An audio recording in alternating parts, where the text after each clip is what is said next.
Yo, what's up, gamers? Aaron Shack here with episode 65 of the Shackcast. We have a special guest with us today. We're going to talk about Halo Studios, Ubisoft, a lot of things that are changing with these companies and stuff that's going on in the industry. We have a special guest, TxWolverines, with us today.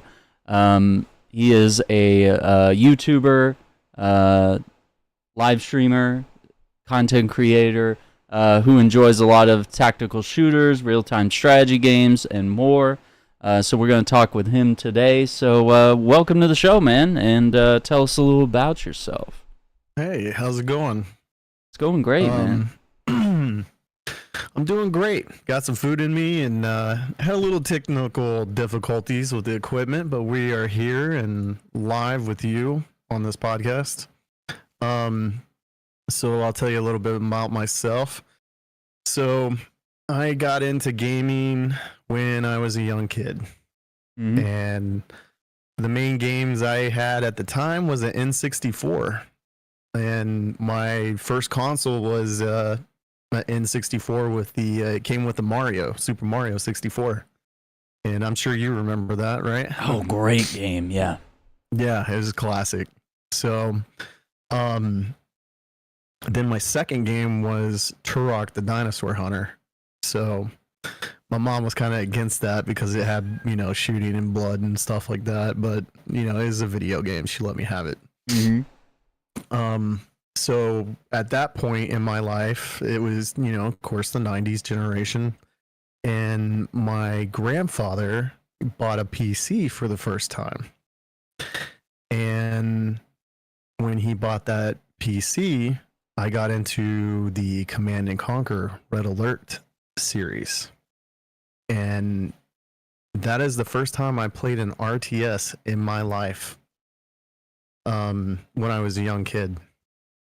Because I grew up in a small town. We don't have internet available like we do now. Back then, it was all dial up, DSL and AOL, where you get the disc, connected to the internet through the phone line and stuff, and you had to wait for it. And oh my god, it was. I'll tell you this, dude. I'll never not try to go back to my childhood, because that was just an epic moment in time. Yeah. With the games that were, I grew up with. Command and Conquer was my favorite RTS game of all time, and it always will be.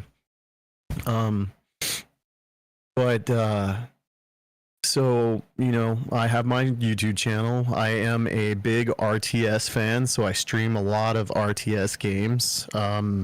Terminator is one of the ones that has recently touched my heart at, the RTS genre.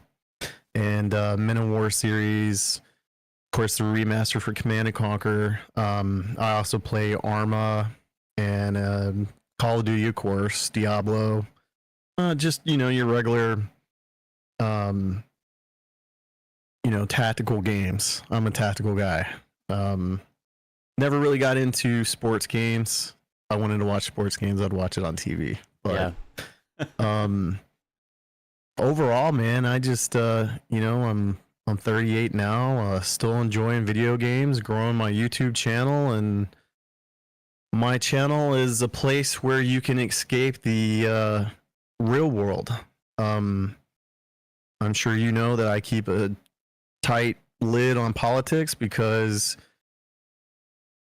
I'm a person where you go through everyday life, you come home, and the first thing you want to do is go home and play video games and enjoy the time you have with your friends and family while doing that. And that's what my channel's all about, is escaping reality and enjoying the time you have with what I do. Stream with my friends, you for instance, Andrew, and Jay. We play a lot of games recently, and dude, I'll never forget when I met you on Rainbow Six console Siege when it first came out. Do you remember that? Oh man, okay, yeah. The best times, dude. for that game. I think I have the Yeah, best dude, memories of that being a part of was that squad. yeah, that was so awesome, dude. I remember playing a couple Siege games with you, and I was like, man, this guy's pretty freaking cool. I'm gonna add him to my friends list, and then, down a couple of years, and here we are. We're still enjoying video games together. Mhm. If it wasn't for you, dude, I would not be where I'm at on YouTube. You pushed me through the grind and gave me the motivation and dedication that I have now for pushing out videos on my channel. And I can't thank you enough for doing that, dude. I mean, you definitely were a mentor on like building my channel. There was times I wanted to give up, but you pushed me through it. And I want to actually influence other people to do that because as you know, my channel is growing slowly, but I mean at a good pace. And people ask me like, how do you do it? I said, you got to have close friends to you that will help motivate you and be there when you need them. And that's the type of, relationship I have with you, man. You really helped me out with that. And I just wanted to say thank you, Yeah. You got to have that mastermind group, and I've definitely tried to point some people towards YouTube and a lot of the value that's there, especially when I see things kind of not working on Twitch. And it arguably worked for me for a little while, but I think YouTube has blown up in a way that I had never imagined possible on any other platform. So it's given me the ability to do a lot of different things. So I think at the end of the day, I can give you all the rants I want, but at the end of the day, it's on you to make the decision and put in the hard work, because it is a lot of work. It's not all easy. Oh, just turn on the camera definitely. and play games, about the editing and the live streaming and presenting yourself, whether you're in front of the camera or you're not. If you're just doing narration, that is still taxing. It's still a lot of work. Yeah. People do not realize the amount of work you have to put into video editing and making sure everything is right. Some people pay people to do that, but for me and you, we can't afford that. No. We have to do that on our own. But in my opinion, that is our own unique work that we put on YouTube. You know what I mean? Mm-hmm. And that's what makes us unique compared to other streamers out there, in my opinion. Absolutely. But yeah, man, you definitely helped me out in the years of growing my channel, and like I said, it's been awesome.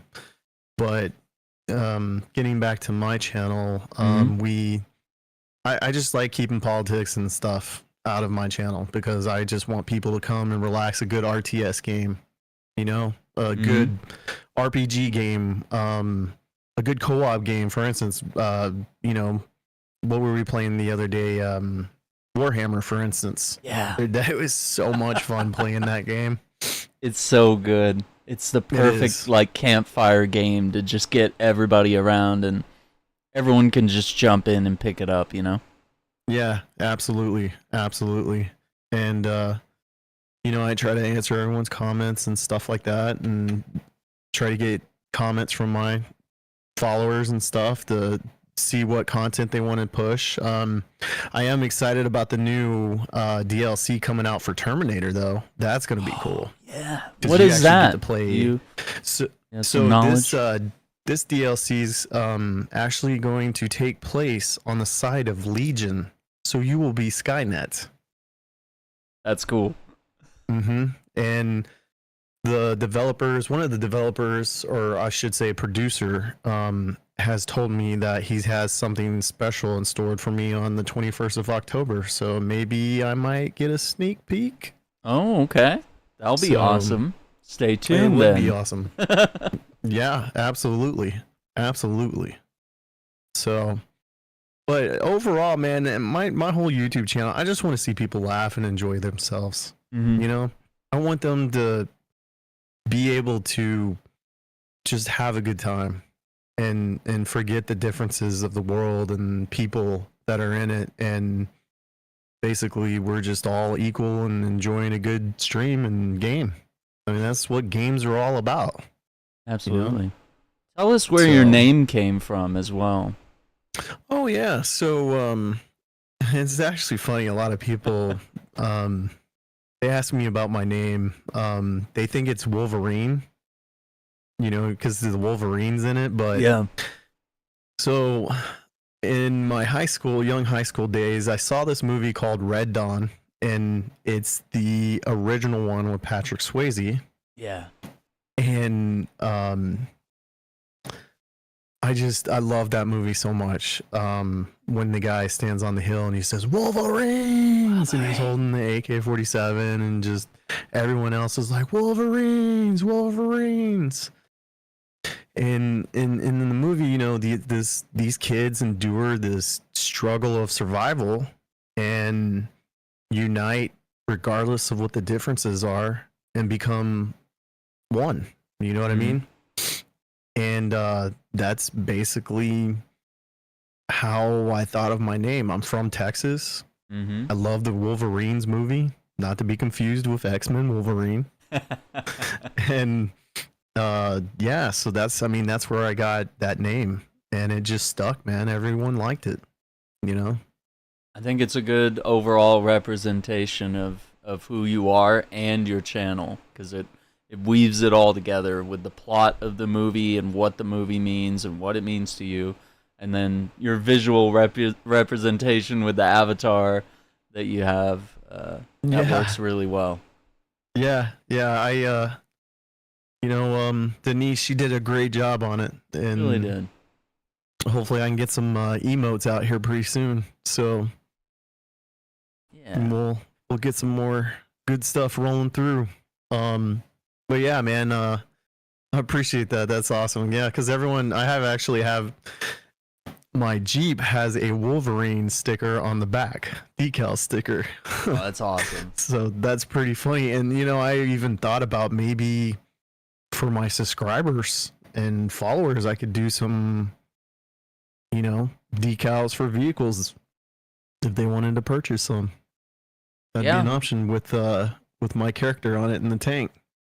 Yeah, I know some sites that can help with that type of stuff, and the overhead is mostly on them. It's really just you just put the design of whatever it is, the sticker, the t-shirt, whatever you want to market, just throw your design on there, and they handle the shipping and stuff. And I think there's just like small transaction fees or small percentages as far as that goes.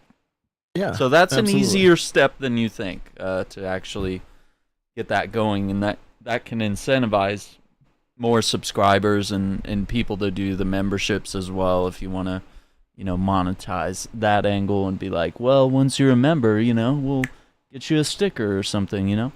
Yeah, absolutely. Yeah, cool. Do you want to talk a little bit about Halo? Oh, absolutely. Absolutely. And the fact that it's on the Unreal Engine 5. Yeah, what do you think about that? So, I have some doubts.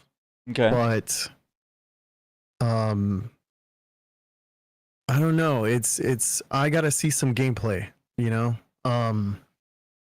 We just see, you know, what the graphics look like. You know, you see Master Chief in his original Spartan combat suit.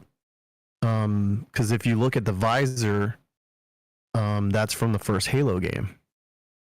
You know, the Halo 2 and Halo 3, that visor is a little bit more chunkier. Mm-hmm. And this one's a little bit more thinner, and it looks like they're going back. They're learning from their mistakes from, I want to say, Halo 5 and Halo 4.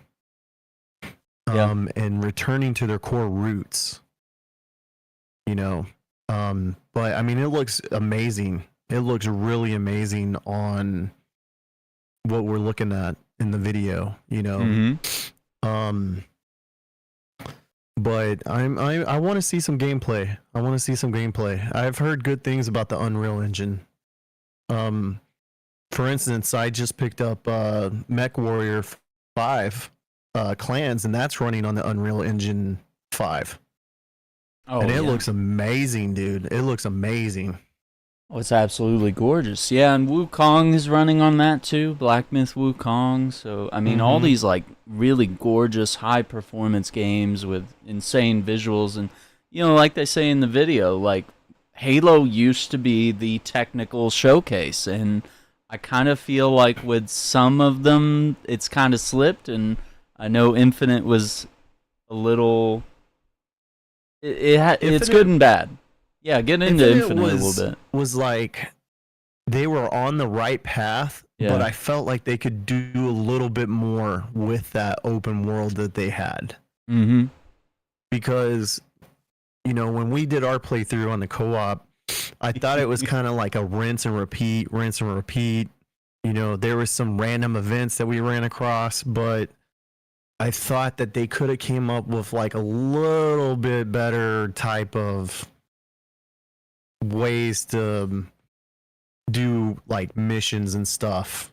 For instance, like sometimes you would get dropped off by the Pelican, but you know, most of the time you're running around in a Warthog, which was fine. But I thought it would have been a little bit cooler where you had the AI pilot come in, and instead of dropping off vehicles, he could have, you know, picked you up with a squad of Marines following you, and then you choose your destination and where you wanted to go. Yeah, make that the fast travel system instead of just a loading screen, yeah. Right. And then not only that, but you could customize your Marines. The technology is there to... You can give them weapons, right? Because obviously the armor is not really going to be a major factor. Nah. But being able to customize what weapons they take, what grenades they could throw...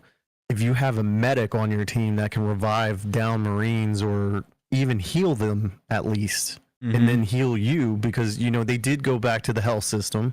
They didn't do the regrowth skin, you know? Yeah. But thank you. I thought that they could have done a little bit more work instead of this cut and paste stuff, you know, go into an area, secure it. Go to this area, secure it. You know, I thought they could have done a little bit more customization with that type of stuff. You know, hey, let's put you in a Pelican with your own Marine squad that's following you through, you know, whatever battle you're going to ensue in. Because remember that mission on Halo 1 that was assault on the cartographer? Yep. Right? That's You're flying in with your squad of Marines, and then you just hit the shore fighting and gunning. I mean... I wanted that feel back. And I felt like they could have done that in Halo Infinite. The visuals looked amazing. Yeah. I will say that. And they were on the right path. But I thought they could have done a little bit more work into that. Because, you know, the previous Halo games, they made them look like Nerf. You know, got kids in Nerf suits with the armor. Yeah, yeah. But when they got the armor right on the Marines and, you know, it was more, that was Halo. You know what I mean? Oh, absolutely. And I just, I really hope that they learn from their past mistakes and really gone back to their core roots. Because you can have an amazing looking game, but then have crappy gameplay. You know, it's not fun. So my thing is, you know, just go back to the original thinking. You know, if it's not broke, don't fix it. Yeah. Or improvise and make it better, you know? But I just feel like they were slacking in Halo Infinite because there really wasn't that much content that got pushed for the, you know, the single player. I mean, we got the firefight in there, but how long did it take? Multiple years at this point. Yeah. Arguably near the end of their development cycle. I mean, they're Probably pretty close to wrapping it up on that game. Yeah, and not only that, but the fact that the game didn't come with co-op to begin with. Yep. You know, the co-op in Halo campaigns is where it was at. You know what I mean? And Absolutely. you can hear the frustration in my voice because, like, it just made me so mad that it was like missing.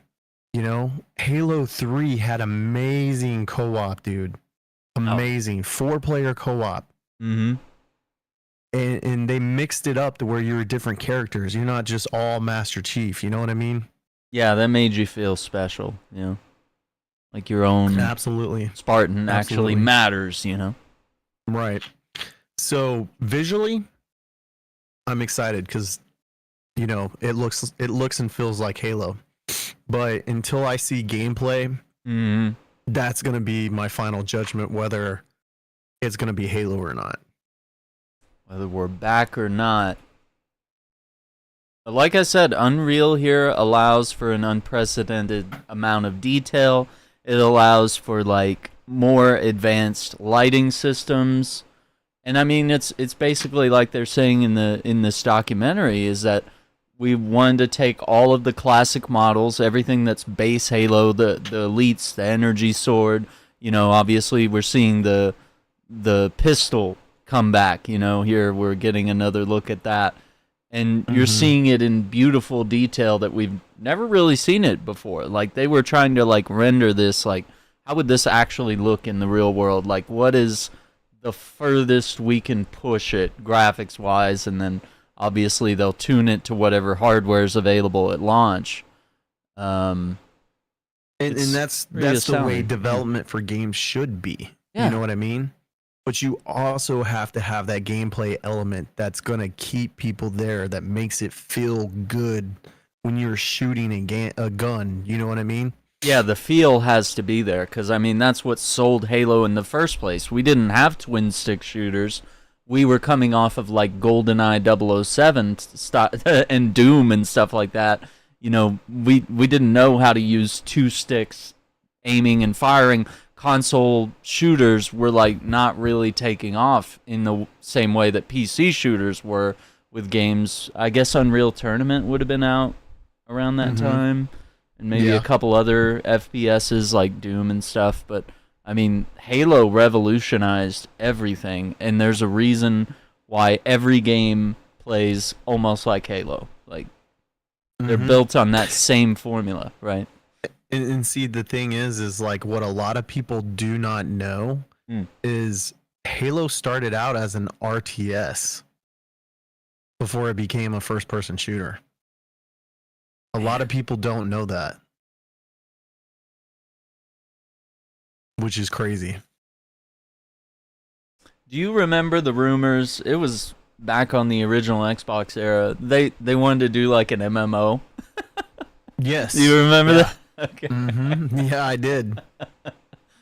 You have a bunch of Master Chiefs running around, ODST troopers, and my God. Yeah, that was pretty crazy. I mean, it is definitely brave of them to do. You know? I would have been all for it just to see how it goes. You know. Yeah, just because it was Halo. I mean, I was down for anything Halo, honestly, and I still am. You know. You know, just gotta do it right. Just I just remembered this, and so when I was in high school, and we didn't have any LED TVs or LCD TVs or anything like that, and the original Xbox came out, and I saved up my money and I bought one. Right, Halo was coming out during Christmas, and I was getting ready for school one day, and it was like I want to say it was the last day of school we had. It was like a half day because it was Christmas time, and then we would have our Christmas break. Well, I remember seeing that commercial for Halo, dude, and watching that gameplay and the lasers fly, and you see the Marines screaming and shooting and stuff. It caught my eye, dude, and I was just like, "What is this? Like, this looks freaking amazing." And at the time, GameStop didn't exist. It was like EB Games. Mm-hmm. And you remember that, right? Oh, yeah. Yeah. So when that game, just that moment in that split second when I watched that trailer for Halo, I immediately fell in love and I had to have that game just because of battling aliens from another planet. The human race is at its wits end battling an enemy that's winning. You know what I mean? It was just an epic moment in my time when I saw that, and I was like, I gotta get that game. And what I did not know is my mom had already bought that game for me for Christmas. And because I was thinking, okay, all I want is money. I just want money so I can go buy this game. And my mom surprised me on Christmas Eve with Halo. Oh, man. And not only that, but my grandfather had just got broadband cable internet too. So we didn't get to play. Halo wasn't online, unfortunately, at that time. Yeah. But the fact that had happened, that was like the newest thing that ever hit our town was the broadband internet through the cable, and I was able to play like, Wolfenstein and all that. But that was a very epic moment in my life, video game wise. That really got me hooked on Halo. So I mean, it was like the best Christmas I ever had, dude, and I'll never forget that, man. My mom, she told me, she's like, "You're so happy when you got that game," and I was like, "I was, man," because I had no idea she had bought that for me for Christmas, and that's, that goes out to any gamer out there. Yeah. Video games bring us together. Mm-hmm. You know what I mean? And that's what it should be. It should be about everyone coming together and playing a great game. And I really hope that this, 343 has learned from their mistakes, and that they actually put their heart and soul and blood and sweat and tears into this game, because that's all we want. We want Halo back. And I really hope they can do this. Did you ever watch, there was a Starship Troopers show called Roughnecks? It used to come on. Oh, I appreciate that. Turbo Dad with the super chat. Roughnecks was, it almost looks like Halo. They're decked out in the green like spacesuits with the gold kind of face mask, and it was like a 3D animated show, and it used to come on at like 7 a.m. And I would watch every episode of this because I was up. I had to be up. I had to eat my cereal and go to school and stuff like that. And that show, like, to me, when I first saw Halo, I was like, oh my god, it's just like Roughnecks. It's just like Starship Troopers, but, just kind of another world here. Yeah, absolutely. Appreciate that, Turbo Dad. Thank you so much. I appreciate it. Dude, that's awesome. $50. Wow. Awesome super chat there, dude. Thank you, sir. But yeah, I mean, I think what we're getting at here is on point. I mean, some of the things we noticed is that obviously we're seeing combat evolved designs here. We're seeing the classic armor, the classic mask, and that, they're basically testing things. They're like, hey, we made the Pacific Northwest, we made the snow region that everyone knows about. And then the big thing for me that caught my eye was when they showed us the Blightlands, which is the kind of the flood-infested area, which I'll pull up a picture of. Yeah, right here. And we saw this, I would say, most prominently in Halo Wars. Yeah. Where I guess we were on that one planet that was just like fully infested. And yeah. We had to deal with like endless waves of flood, and then we had, I think it was called the Elephant, was the troop carrier. Yes, yeah, it was called the Elephant. Mm-hmm.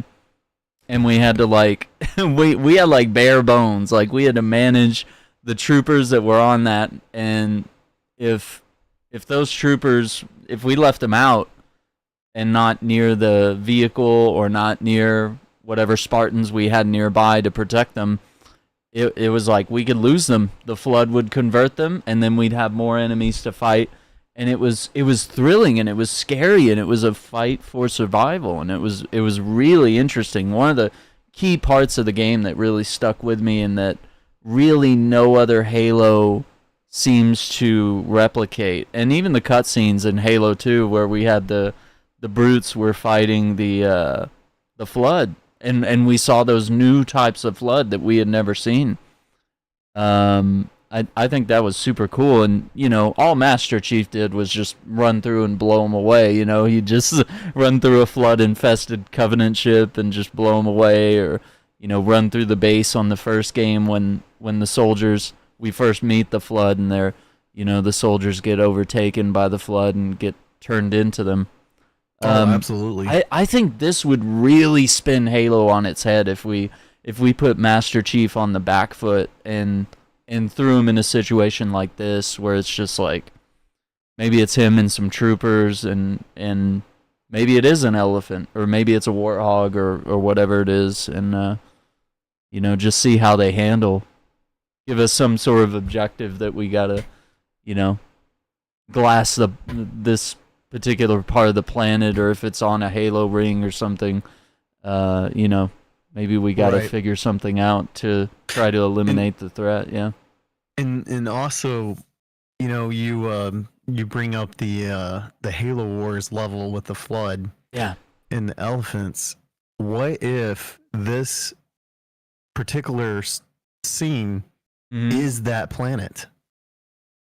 I wouldn't be surprised if they because took inspiration. Right, because I can't remember that. What is the Or was the Ark? It was on the Ark, right? It wasn't really like a... Well, that was Halo Wars 2. This was on a different planet altogether. Yeah, the first one. Yeah. Yes. Yeah. Okay. And I can't remember excuse me. I can't remember the ship on Halo Wars. Do you remember what it was called? I'll look it up. I can't remember it offhand. Oh, the Spirit of Fire! Spirit of Fire. I love that ship. There you go. Yes. Yes, so the Spirit of Fire wasn't affected by anything out there because, they're in cryo. So that planet is still out there with flood on it. Ooh. So they did not eradicate the flood completely. This could be just maybe concept art of that planet. We may be going to see that planet. That would be really cool. I mean, because, dude, the detail, like when I was watching the video, the amount of detail, just like the liquid on the ground and the tentacles and the barnacles and the stuff I don't even know what is, looks, nasty. They said it in the video, like, we wanted to make like the nastiest, just ugliest thing that we've never been able to do before, Yeah. Yeah, I mean, that looks like something that came out of the garbage disposal sink, dude. Oh my God, it really does. Molded together in one biomass. Yeah, it does look really. So, but I mean, that's the dedication that we're looking for in this Halo game. But like I said, it can't just be in level design and stuff. It's got to be in gameplay and mechanics, man. That's got to be there. You have to capture that feel from the previous games. Because all that's going to be meaning nothing if it doesn't have that specific gameplay feel to it. Do you think in terms of the multiplayer of Halo Infinite, did they have that feel with that? Did you feel that? Or has it been since Halo 3 or something that you haven't felt like Halo had that feel that you're looking for? So I will say Halo 2 has been the best multiplayer feel for like online. And then Halo 3 improved on that because it was an upgraded version of the Halo 2 online multiplayer. Yeah. And I thought Halo 3 had awesome multiplayer like feel and like the executions and stuff like that. I thought it was awesome. Like the what is the mode? Team SWAT. Team SWAT was my favorite mode to play. Yeah. Because it was a one-shot kill, Mm-hmm. you know? And hey, it had that awesome feel. When you pulled the trigger and shot one time and you caught somebody in the head, that was a good feel, dude. But as far as Infinite, I would say it's medium tier on par with Halo 3 multiplayer. There was some instance where I had the sniper rifle and I had shot two guys that lined up perfectly and it didn't connect. It killed their shields, but it didn't connect. And I had a clip of it, and it was on my old channel, or not old channel, but on my Twitch channel, and I couldn't bring it over because I don't know what they did when they changed it, but it said it had copyright material on it, and but that was when it first came out, so they may have put some patches and stuff in there to fix that, the hit recognition, but I'd say it's pretty decent. I mean, obviously, as you can see, we've got multiple season passes. There's still a ton of people playing it.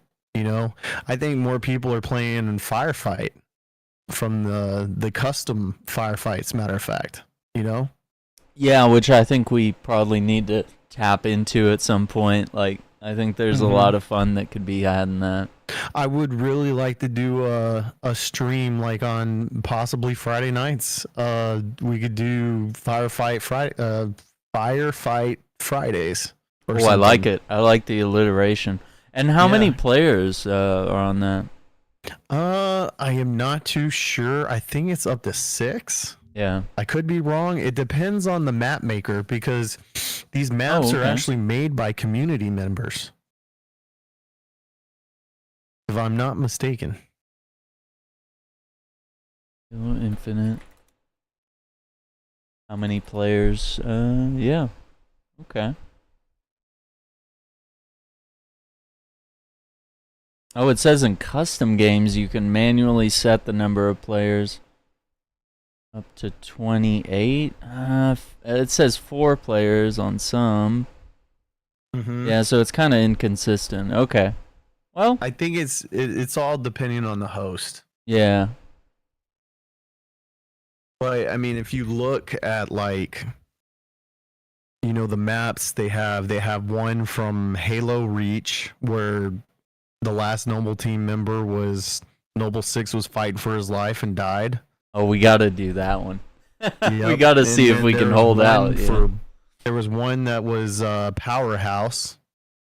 And it's actually pretty cool. It has a USC frigate in the moonlight, like in the light of the moon, and you can see its shadow in the moon, which is pretty cool. That is cool. But all this is community-made maps that have been published and polished by the game developers, so everything runs smooth. There's also, you remember that mission on Reach when we go to Sword Base and we drop in and it's under attack? Yeah. And it's called Courtyard? Yeah.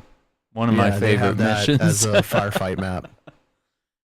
Oh my god. Yeah, those we have to do those, absolutely. Yeah, no, they have a lot of Reach, custom fan-made Reach firefight maps. And if I'm not mistaken, there's one where there's on that ship that we're supposed to detonate on Reach. So, yeah, obviously there's a lot of fans that like Reach, you know. That's good, because that's one of my favorites, too. Like, that and ODST are... And not only that, but you can call in troopers to help you. See, I like that.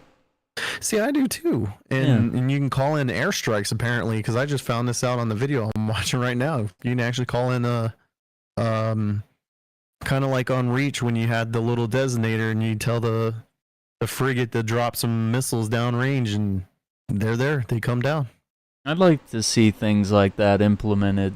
You see a lot of that in the books and in some elements of the games, you see a lot of things that the Spartans do that you don't really get to do in the game, which is command troops, work together as a unit, or some of the kind of crazy abilities that Spartans have. I don't feel like I feel like part of Halo 5 showed us like how crazy Spartans can get with the dash ability and some of the other things, just like bashing through walls and stuff. Yeah. Absolutely. And some of the cutscenes really showed it better, where it was like, oh my god, these guys are like sprinting at like ridiculous speeds. They're like running alongside ghosts and other things. Right. Vehicles and whatnot. The thing that I thought that, over the years they could improve with like the troop management. Mm-hmm. You could give them specific guns. You got your special types of troopers you can bring. Like, it would be cool if there was an XP type of progress where you could upgrade your Marines to ODST troopers. And have it match based, where it's like you have to level them up within the match. Like you start off with like low level troopers and then kind of upgrade them as you go, almost like a MOBA in a weird way. Because there was I remember I posted it through Discord, but there was a actual video of a guy that made a mod from Halo Reach where it was a firefight map, but you could call in AI guys to come help you. And they could be in Warhogs, they could be in tanks. You could give them a specific loadout. You could be a trooper yourself. Oh, that would be fun too. Yeah. Yeah. I think, we had ODST, right? Uh-huh. And that was very successful. A lot of people, ODST will always hold a special place in my heart because I've always wanted to play as an ODST trooper. I didn't get tired of being Master Chief, but I wanted to see what the real, like, the foot soldier, your everyday average foot soldier endured while not being a Spartan. Mm-hmm. Because there wasn't that many Spartans out there when we were, they were fighting the Covenant. They were far in between. They were, they were not in adequate supply like they made them in Halo 4 and Halo 5, where they were just pumping them out like Cadillacs, Yeah. But I don't know. It just gave me a more human, like, I felt like them because they were more human than what Master Chief was. Mm-hmm. Master Chief was human, but he had implants. He had upgrades. Mm-hmm. These guys were just normal, average guys fighting for their lives. And that's why I like ODST. Yeah. And I think they need to explore those possibilities, man. I mean, we have Contact Harvest with Johnson. You could be Johnson. I mean, that would be has an awesome anyone game. ever thought about that? Be Johnson and lead a squad of Marines in the first contact against the Covenant? That would be an epic game because Master Chief wasn't really around during that time. Mm-hmm. It was just average soldiers trying to get civilians off of Harvest, because Harvest was a agriculture planet. Mm-hmm. There wasn't the big military presence there. They're not ready for that. And I believe Johnson was the first one that came in contact in the book against the Covenant. Which would make it even better, like to give the player that moment of him discovering that, Well, absolutely. It's the same thing with Gears of War, for instance. Mm-hmm. The new game's going to take place when E-Day happens. We didn't get to see that. We saw, what was it, 10 years after? Yeah. Yeah.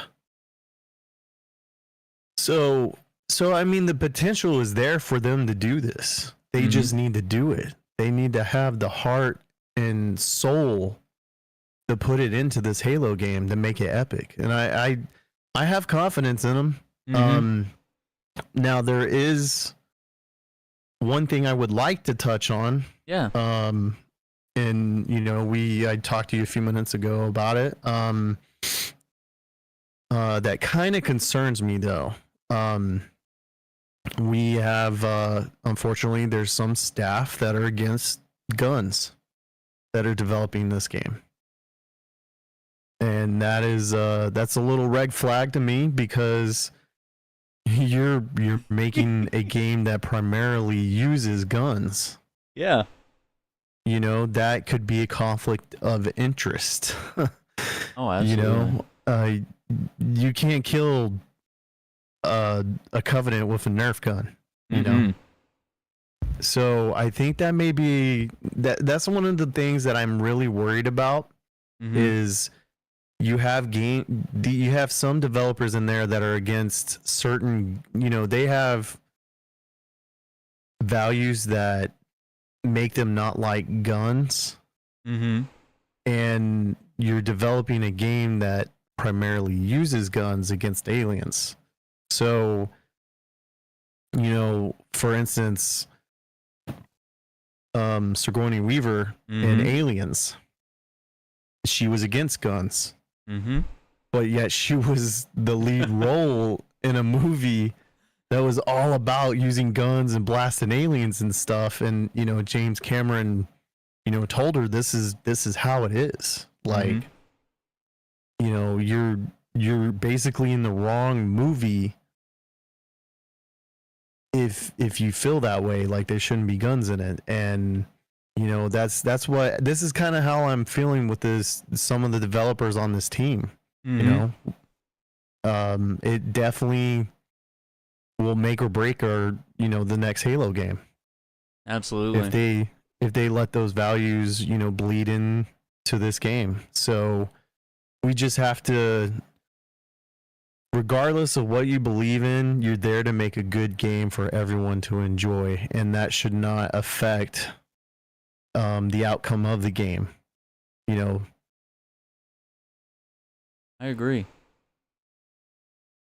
So just that's my personal opinion on it. I mean, so far from what you've seen, do you feel good about it, or do you feel meh? Yeah, I feel good. I know a lot of people critique the idea of them rebranding to Halo Studios was to kind of try to just like rebrand their image and and just try to say like, oh, we're not those guys anymore, but we totally are. But they totally laid off a bunch of people, so the studio is not really the same group as what it was. And they also had a lot of leadership conflicts when Infinite was being made, and also, post-Infinite, we are seeing that people have left and different people have come in, so I think we're seeing a new vision, and that's obviously why we're seeing this back to basics, where they're playing around with visuals from the original Halo and kind of trying to take it back to basics. So that seems like a good idea as well, because remember what we saw when Infinite was revealed? It was the gorilla-looking dude. What was his name? Gosh, I can't even remember. I can't think of his name. They were like, man, this looks like back from 2005. Yeah, and like some of the graphics look like kind of cartoony and almost like they were toy dolls. Yeah, kind of cel shaded. Real bright colors, which isn't really Halo. Like, nobody wears like Nerf bright colored armor in that sense. Like, there is some sense of grit and reality to the world. The Covenant have their bright colors for different armors and stuff, but at the end of the day, they're not wearing like highlighter pink armor.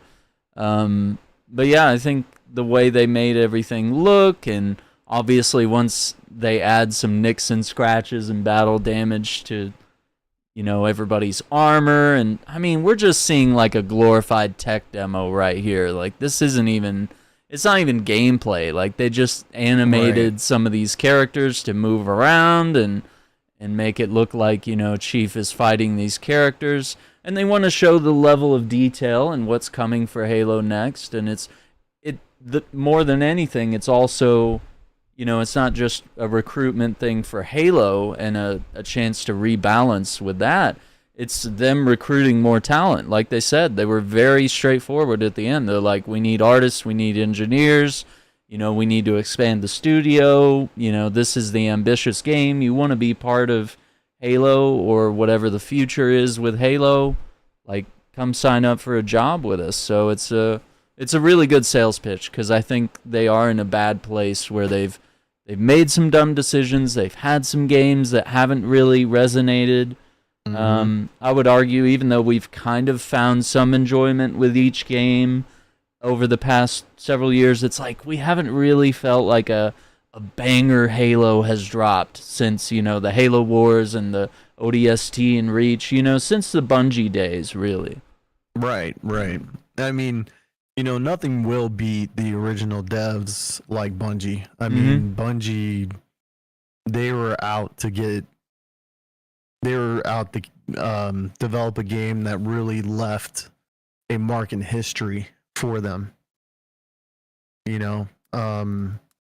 I don't think 343 will ever be able to touch that unless they actually do what they need to do, and that is bring this stuff out from their heart and put it into a game.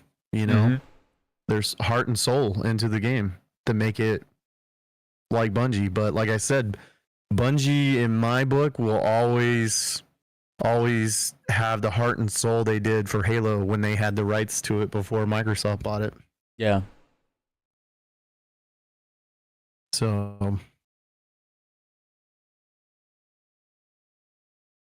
I'd also like to see, and they did mention that they have multiple projects at play here. I'd like to see what Certain Affinity is doing, if they could ever get a Halo Wars 3 out the door with these type of visuals, Yeah, and see that I am really hoping that they do make another Halo Wars, because Halo Wars 2 did really well. It actually did more than what they thought it was going to do.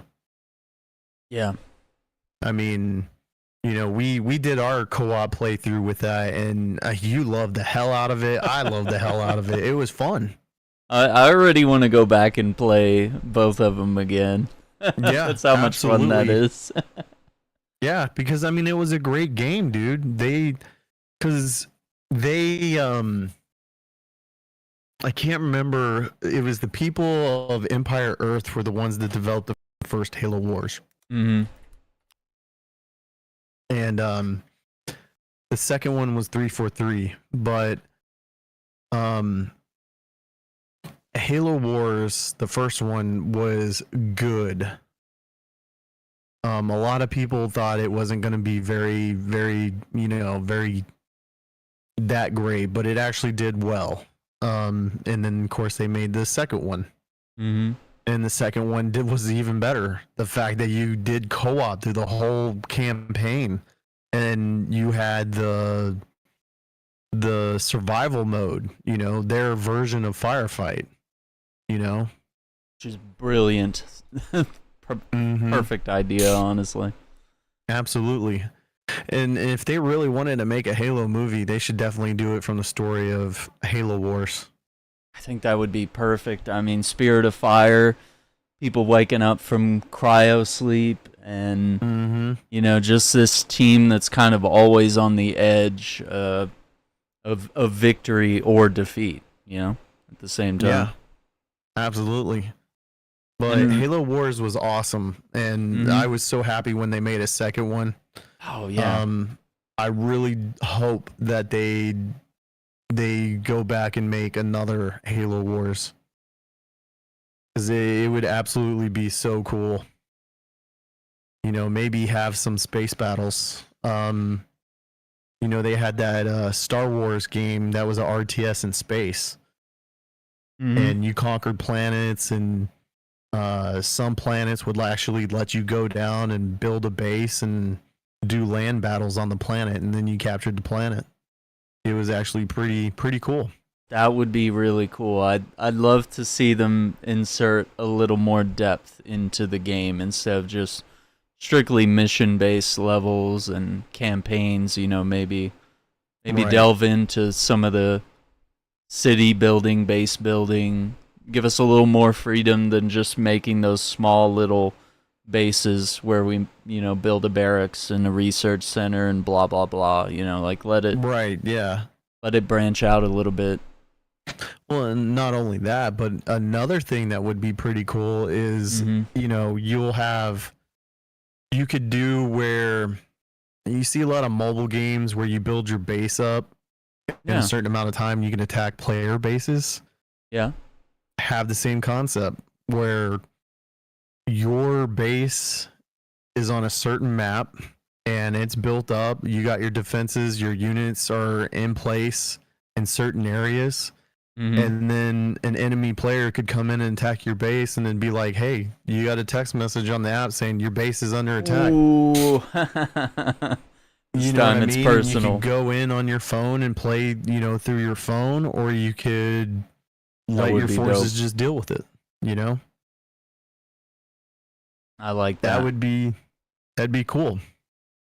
Because a lot of games now are kind of trying to do the live service game, or they're trying to get a lot of people's attention, and they want people to be on the season pass and, you know, play the game on a daily basis, because obviously there's monetization opportunities there. There's, you know, having your game being popular and at the forefront. You know, there's a way to do that without being kind of like scummy with the microtransactions and whatnot. But with some of your ideas right there, with the base being attacked and stuff, it encourages daily engagement, and then maybe that does lead into something like, well, if you keep playing, here's you know, ways you can customize your troops, or you'll be able to recruit this particular type of trooper, you know, if you get up to this level, or you play for this amount of time.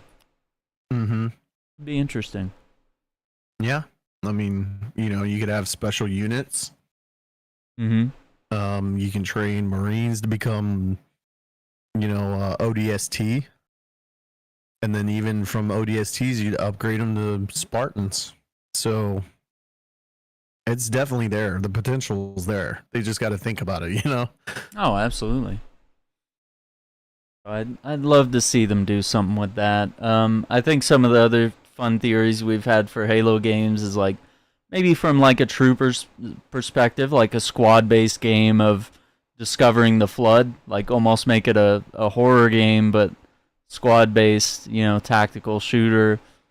Yeah. And even the Contact Harvest can kind of go that same route with Johnson and troopers, and, you know, just kind of that first encounter with the Covenant. I think you could do lots of fun things without necessarily always having to have Master Chief or a Spartan at the forefront, or even a game where you're playing as Jerome instead. Like, let us be different Spartans, you know, put us with Captain Cutter in the Spirit of Fire. There's so many fun things you could do. And you know, we never saw Forge die, so I really think they could really do that, man. They could bring back Forge. That could be like a huge twist. And they did leave us on a cliffhanger with Halo Wars 2, didn't they? Yeah, they did. They really did. I think there's room to build on that as well. Like, Halo Wars 3, finish the fight. I mean, that's it. So it writes itself at that point. Like, you can really play off the Halo 3 ads. Yeah, because we didn't kill Atriox. And, you know, we didn't kill him in Halo Infinite either. Yeah. So, which I thought was strange. I was like, that's a little bit of a missing plot point. Maybe they're saving it for Halo Wars 3. I don't know. Yeah, maybe. I mean, because even though he wasn't there to command his forces, he still had generals that came in and, you know, took over. Yeah. It's that old saying, cut the head off the snake and another one will grow, you know, or take its place. I mean, you know, we could possibly see something like that. Absolutely. And they did such a good job with that. Just seeing some of the CG scenes from Halo Wars. I think some of the best in the series were some of those narrative scenes and even just the graphics and the detail that they put into that. Well, in my opinion, some of those scenes are way better than the actual Halo cutscenes, you know? I agree, 100%. Because in my opinion, there was more emotion in those scenes than what we saw in the previous Halo games. Mm-hmm. The stakes are higher. They've got, really good writing and dialogue, and it really keeps you engaged. I mean, you can't really zone out during those cutscenes. They keep you in it. I will never forget that battle scene of the commercial for Halo Wars 2, where you had both commanders. Yep. You had Atriox walking, and you had the human commander walking. And then you had your chess pieces moving in, which were the troopers. You had ones that could counter each other. And then when they finally met up on the battlefield, they're staring each other down. And I mean, that's just... You didn't get that with Master Chief. I mean, I'm sorry, but...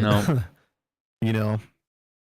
And that's what it feels like to play an RTS at the same time. I mean, it's two commanders engaging in a game of chess, essentially. Exactly. That you took the words right out of my mouth there. Yeah, we got and that's what that whole cutscene was all about. What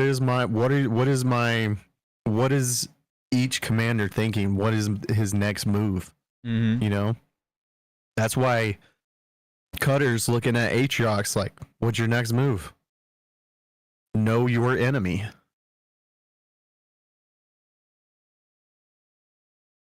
It's pretty good. Well, anything else on the Halo front? I think we covered pretty much all of it. I mean, it's not really... Yeah. There doesn't seem like there's that much information out there right now for it. No, it's pretty bare bones. I still think a Halo racing game would be really good. Yeah, just I mean, a weird pipe dream. I think it would be fun. Yeah, and I'm kind of saddened that it's just a little showcase and not an actual gameplay of troopers fighting or shooting aliens. I think we'll definitely get that when they're ready for it. Yeah. I think right now it's restructuring. It's what can we do, because they're moving from the slip space engine, which was notoriously difficult to develop on, to Unreal Engine, which is more widely adopted. So I think they're going to be able to work harder and faster, and that's going to be really good. Yeah, I agree. So I mean, I'm willing to give them a choice, or not a choice, but a chance. Yeah, I think so. So we'll just have to see, man. Yeah, absolutely. I put out a little article not too long ago on kind of the whole situation with Ubisoft and maybe just gaming in general, right? Yeah. Where I talked a little bit about how there is a little bit of oversaturation when it comes to gaming. We are seeing, I think this year it was kind of ridiculous, kind of unprecedented, that we had Final Fantasy VII Rebirth, Rise of the Ronin, Dragon's Dogma 2, Stellar Blade, all of these games launching back to back to back. And then you have betas that are launching for extraction shooters. There's just so many things happening all at once, and every game is kind of like Star Wars Outlaws. It's like an open world extravaganza. They want you 40 to 200 hours of gameplay. They want to pull you into their world, and you really don't have time at a certain point. If you're an adult, you have a job, you have a life, you have, spouse or whatever it may be. It takes up all of your time, and what little time you have to sit down and play games, you have to be very picky about what you want to play. And if a game isn't up to par, or if some games demand too much of your time, you might only have 30 minutes to sit down and do a quick match on Halo or something. Whereas, if you were trying to play Assassin's Creed, it's like, well, I need like 3 to 5 hours to sit down if I'm going to make any sort of progress there. Right. Right. Yeah. I mean, yeah. The grind for video games have actually gotten pretty crazy. Oh, absolutely.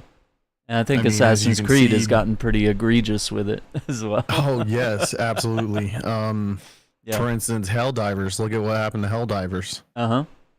They nerfed all the guns and they made the game not fun. And they got extreme backlash. Yeah, and they needed to focus on fun. And, I mean, that's what Halo needs to do. That's what a lot of other games need to do. Kind of refocus on being a fun experience. Then you don't really have to overly... I do understand you need to do some monetization, but honestly, if your game's fun, people are just going to come back all the time. Absolutely. But when you take that fun and basically cut it out... Mm-hmm. It makes things more difficult. Mm-hmm. Because if something's not broken, don't fix it. Don't try to fix it.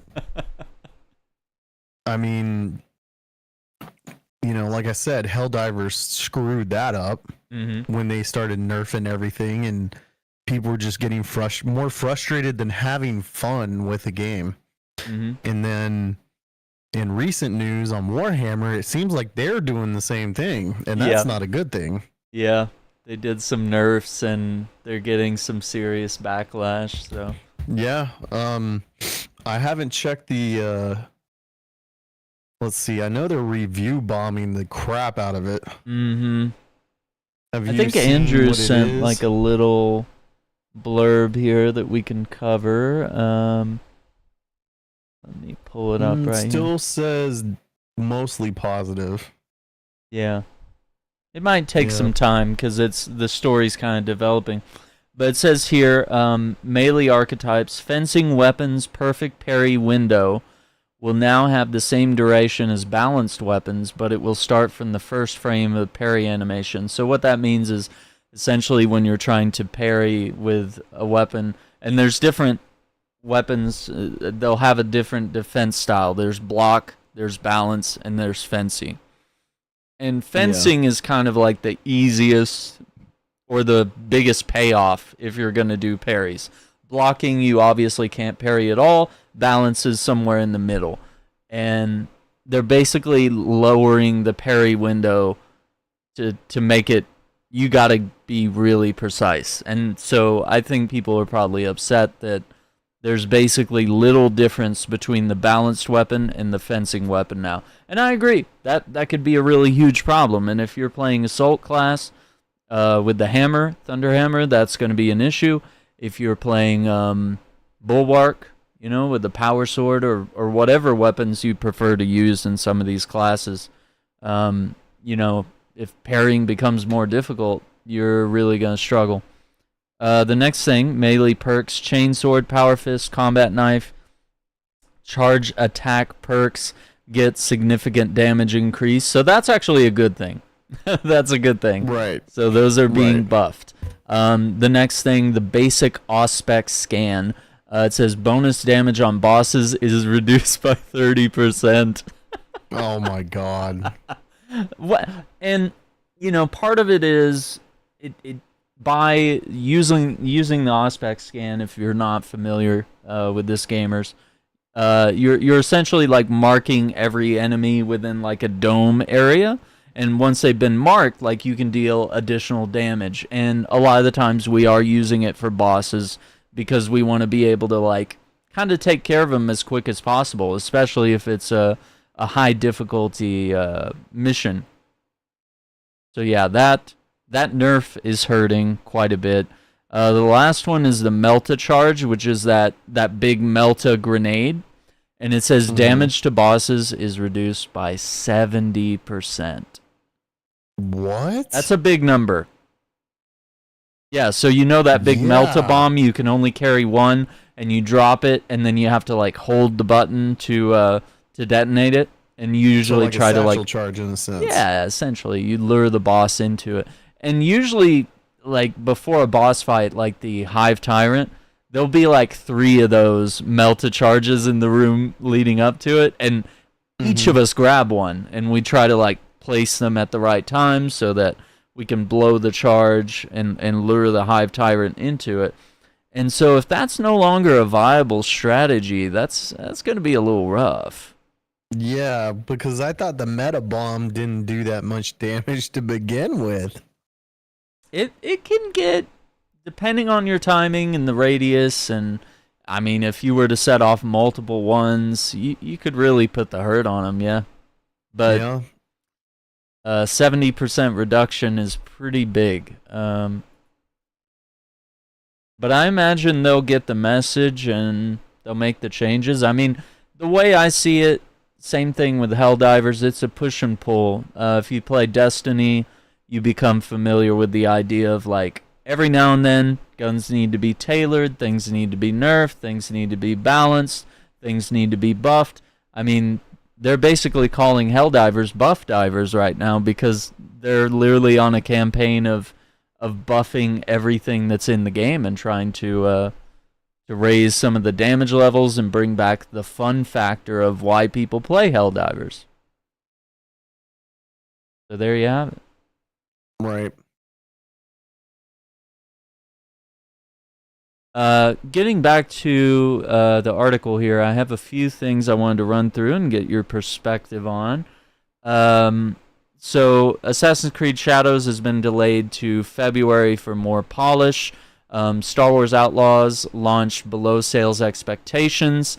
A drop in Ubisoft's stock price has had it at the lowest it has been in 10 years.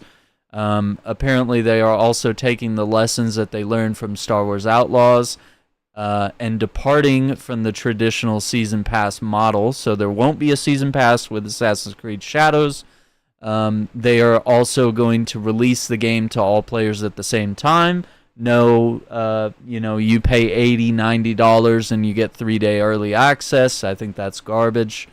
And also the first expansion is going to be free for those that pre-order, and then it's also going to be on Steam on day 1, which is also a big departure from the protocol of, hey, we drop games on Ubisoft Connect first, and then usually we wait like a year or 2, and then we make more money when we drop it on Steam. Right. Also, Star Wars Outlaws is coming to Steam on November 21st, and that's when they're planning, between now and then, they're going to be dropping several updates around gameplay, polish, optimization, quality of life changes, new contracts in game, adjustments to combat and stealth gameplay, because we did have a lot of players sort of complain about some of the takedowns and assassinations and the, just the stealth gameplay in general. Even if you are a stealth gamer, it can be really like troublesome and difficult to navigate. And the blaster, depending on what you're using, the strengths and weaknesses, and there's not really a way to silence a blaster. So you're kind of in a pickle with that. It's really only a weapon you can use when things go loud, or they do kind of give you those moments where you can like shoot someone before they trigger the alarm. You have that split-second decision of, okay, I could rush this guy and start punching him before he hits the alarm or something like that, Right. And I think, in the aspect of, you were saying like silence a laser, we know that's not possible. Yeah. But those are loud as hell. Well, and the thing is like in the Star Wars universe, there's not really that much kinetic weapons that use projectile base. Yeah. I mean, what if they, they could have developed something that had used kinetics, to make it quiet. That would have been cool, yeah. Yeah. I'm not sure they were very creative. Gun, yeah. But, It uses some sort of projectile to make it quiet. That would be cool. The other thing is Ubisoft shareholders are looking to oust management as leadership identified the need for greater efficiency while delighting players with a new quote-unquote player-centric approach. And they've stated that their goal is to entertain and reach a broad audience and not push any specific agenda. The CEO said he wants to reaffirm that we're an entertainment-first company, creating games for the broadest possible audience, and our goal is not to push any specific agenda. We remain committed to creating games, ... that everyone can enjoy. And I just kind of reiterated throughout the article, and kind of the theme of this episode today is that, if the games aren't good and if they're not entertaining, no one's gonna buy. Like, no one bought Concord, no one watched Star Wars: The Acolyte. There's certain things that if you're not hitting your target audience, even Outlaws has some issues with sales. It could be one reason or another. Some people don't like stealth games. Some people don't like female protagonists. Some people, there could be a million different things with Outlaws that maybe it's just not the game for them. Maybe they wanted another lightsaber game, another Cal Kestis adventure or something instead. But or Knights of the Old Republic, man. Get the KOTOR remake or a sequel on the way. Right, exactly. In my opinion, like, you have, like you said, all these games that have come out and they're not doing so well. And you said the CEO was reflecting on that they are an entertainment company first. Mm-hmm. But if you look in some of these games, they're really not providing that entertainment, but pushing real life policies or influences, social agendas, and all sorts of things. Yeah, exactly. And people don't want that in a video game. Mm-hmm. Playing a game is supposed to be about a fictional world. It's not supposed to have like agendas and organizations, and it's not supposed to divide the gamer base. Mm-hmm. You know what I mean? Because a video game is supposed to bring everybody together, regardless of who you are and what you stand for. I mean, that's what games are about, to have fun with the people around you, regardless of what their beliefs or agendas are. Mm-hmm. And me and you have both seen that this is starting to be a norm with video games lately, Yeah. And that's what's killing the gaming industry right now. So, if they concentrated more on their core roots and developed an entertaining game that stuck to the storyline and history of Star Wars, we might have seen a different outcome with Outlaws. Yeah. And you brought up Concord. Concord was heavily influenced by outside sources. Yeah. And it clearly wasn't what gamers wanted. Mm-hmm.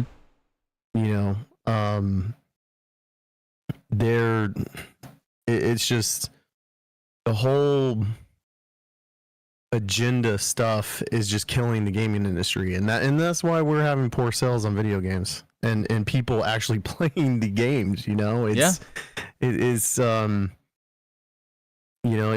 that old saying people throw out there: go woke, go broke. And this is what's happening. And Ubisoft, for one, is seeing this firsthand. Yeah. They should be getting worried. Absolutely. I mean, we while we're on that topic of talking about Ubisoft, dude, Ubisoft used to be the top competitor out there with EA and all of them, dude. Because their games came from the books. You know, Rainbow Six, for instance. They were a tactical shooter in a situation where you had to rescue hostages. You had to go in and kill the terrorist. It didn't matter what the politics or what organization you were. It was about saving those hostages. And just lately, like, Ubisoft is trying to be, you know, for instance, for Rainbow Six Siege, there used to not be these costumes. Rick and Morty used to not be running around. You know, absolutely, yeah. And it's just, they're trying to attract the base like Call of Duty does with, you know, the Nicki Minaj running around the battlefield, and you got Jason and all that, and that's cool for like events and stuff, but like you got to stick to your roots, man. I mean, you got to be different than the other people out there, or else you're not going to attract anybody. Some people have even thought about like having a game mode where it's just the original operators that came out in the first part of the game. Ooh, that would be cool. Yeah. Yeah. It has gotten complicated. Yeah, it is. Too many operators. A counter for everyone. I played Rainbow Six last weekend, and I saw that they have all these gadgets now, and you know, it kind of makes me wonder, because some of the operators actually make other operators not usable anymore. You know? They for instance, Thatcher. He used to be the only one that could throw EMP grenades. Now some of the operators can actually carry those EMP grenades. So really there's no use for Thatcher anymore. You know, they're not thinking with their heads. They're not coming up with like more intuitive ideas. It's just copy paste stuff right now at the moment. And you know, we don't see any Ghost Recon games coming out in the future. There's been talks about the remaster for Splinter Cell. Yeah. God, we haven't even had a Splinter Cell in a long time. You know? 2013, it's over 10 years. Yeah. Since, and we Blacklist. haven't seen a trace of a new game even being thought of. You know? Yeah. Remake Tom was announced. Rolling over in his grave right now. Yeah, he really is. Cause I mean, look what's going on with Rainbow Six. I mean, you got Master Chief running around, and like you said, like Rick and Morty. It's like, no, this like went Fortnite, from tactical shooter to ridiculousness here. Yeah, it actually is, dude. And like I said, Ubisoft is forgetting their core roots of making their games, the Tom Clancy games. You know, I think 2002 was the golden year, because I mean that's Ghost Recon.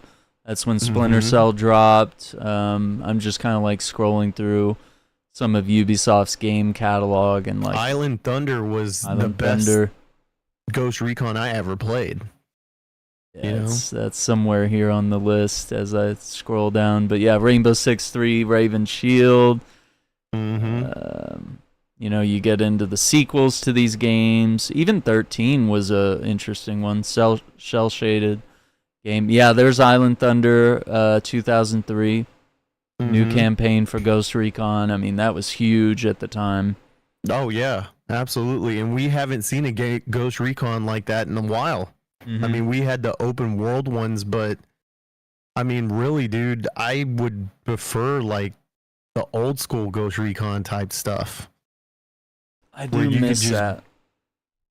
Where you could just go in and do terrorist hunts. I mean, that was one of the modes. You just go through the map and clear out the AI.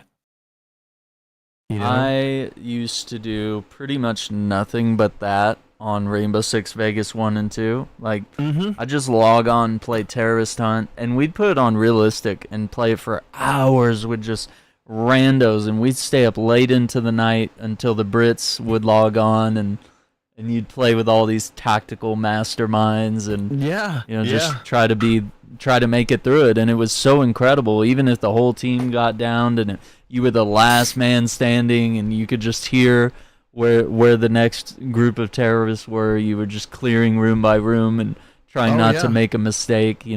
Watching all the angles. There was Ghost Recon. I think it's Black Arrow. Yeah. That was the main mode that I played, and PvP. Black Arrow had the terrorist hunt, where you go through the single player, levels and just clear out the terrorists. But they don't even do that now. Yeah, that mode is just so gone, and it has infinite replayability in my eyes. Like, the maps were well designed. You had a little bit of a grind to it to customize your characters and deck them out in all the military gear, and it was like, you could go light armor, high mobility, or you could go the reverse, be a tanky guy with the shield, or like an LMG or something. You could be a sniper. It's like you had all sorts of different ways you could approach the mission, and depending on the layout of your team, that could lead to success, and that was really exciting. And it, like I said, infinite replayability, and you don't have to worry about whether players are going to play your game or not, because it's like, obviously they are. It's going to be an absolute banger at that point. Yeah, absolutely. I agree with that. They also did Brothers in Arms with Gearbox software. Oh, I did not know that. That's Road to Hill 30 was with Gearbox, so Ubisoft was probably publishing on that one. But I mean, even then, they were, if they weren't making great games themselves, they were publishing great games. They were coming out with the Prince of Persia games. You had the Star Wars Episode 3, Revenge of the Sith. You had licensed movie games that they were putting out. There's all the Ghost Recons. Well, and also, like those Ghost Recon Black Arrow, they were, they had that development team of Red Storm. That's right. Red Storm had a lot of responsibility for some of those games. They put their hard-earned work into those games. And I can't remember like what was the last game they worked on, but Red Storm had a pretty good reputation for, I mean, they made what the Tom Clancy games were, Yeah, and like you said, some of that team from Red Storm is working on Ground Branch over on PC, which is honestly really exciting. That game looks awesome. Oh, it's Vince Zampella that's on. He's the ex-Call of Duty dev that is working on the new Battlefield, where they're going to go back to a modern setting, and they're going to go back to classes and not like a hero shooter that they were trying to do with some of the previous Battlefield entries. That's exciting. And that's the thing. These companies are starting to realize, like, hey, we're losing our core roots where we began at, was so successful at, that they're just now realizing, like, we need to go back to that. There's common sense coming back to game developers. Because, the whole review bombing, the developers are scared of that, because now the public has a way of expressing that to them that could potentially hurt them in profits. Yeah.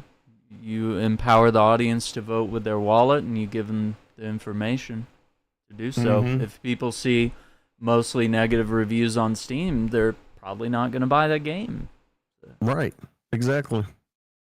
Far Cry Instincts. Who wants to spend $70 on a video game and it's just crap? Oh, yeah. No, you don't want to do that. And especially if the refund policies on certain places are not great. I know they've gotten better over the years, especially with Steam. They've kind of got it locked down where as long as you don't play too much of the game and you do a refund as prompt as possible, yeah. We Yeah. were talking about this Yeah. the other day, though. Far Cry Instincts. That was the original Xbox game. Came out in 2005, which had the map design mode. You remember that, where you can make your own Yes. multiplayer maps? Yes, dude. And that's another thing, man. That was a good game. That was such a good game. I played the single player through it. It was different than the PC version Mm-hmm. because in the PC version you didn't actually get the mutant skills as you do this one. Yeah. And the fact that you could make your own multiplayer levels, dude. I made this one level where it was Black Hawk Down, and there's a Black Hawk that you could use and place in the environment, and it looked like it got shot down, or the propellers were bent, like it crashed. Mm-hmm. And there's this game mode on there that was where you're supposed to stay in the radius of a generator to call reinforcements or call in the evac helicopter to come pick you up. Mm-hmm. And I put that generator by the Blackhawk and sandbags and everything. And when everyone's like actually spawned in, they had to make it to the helicopter. That's cool. And you had the Predator guy running around killing people one by one. People were screaming and stuff. But dude, I want to say I was the 4th ranked top map, because you could go in and rate the maps for people to download and play with their friends and stuff. And mine was the 4th one, that the top 4 on that, because they loved that Blackhawk, dude. Oh, it was such a good time gaming back in that golden age, man, with the original Xbox and the 360. Oh, absolutely. I would say that would be like the golden age for us. Some of the best games were coming out during that era. You have the Ghost Recon Advanced Warfighter games. You have Splinter Cell evolving throughout the years. You had the Rainbow Six Vegas games dropping. Prince of Persia was still cooking with sequels. You had the Driver games, which was Ubisoft and Reflections working on those. You had Brothers in Arms that they were publishing. And then, you mentioned this the other day, Tom Clancy's End War, the real-time strategy game with voice support where you could actually vocally command your troops. Yes, that was built in with the original Xbox Live headset that was sold with the membership for Xbox Online. And it was pretty cool, man. There was a lot of ingenuity and customization back then that developers wanted to actually make progress in, where it was unique. That game was unique compared to others, and today we just don't have that. Once again, we have outside sources influencing game developers to push agendas and support ideas that are unattractive to the gaming community. It's just unfortunate because like Conflict Desert Storm. Do you remember that game? Yeah, I love this game. Yeah, all the Conflict games were awesome, dude, back in the day. And if I'm not mistaken, I think the Iraq War was going on during that time that Baghdad 2 or whatever came out for Conflict.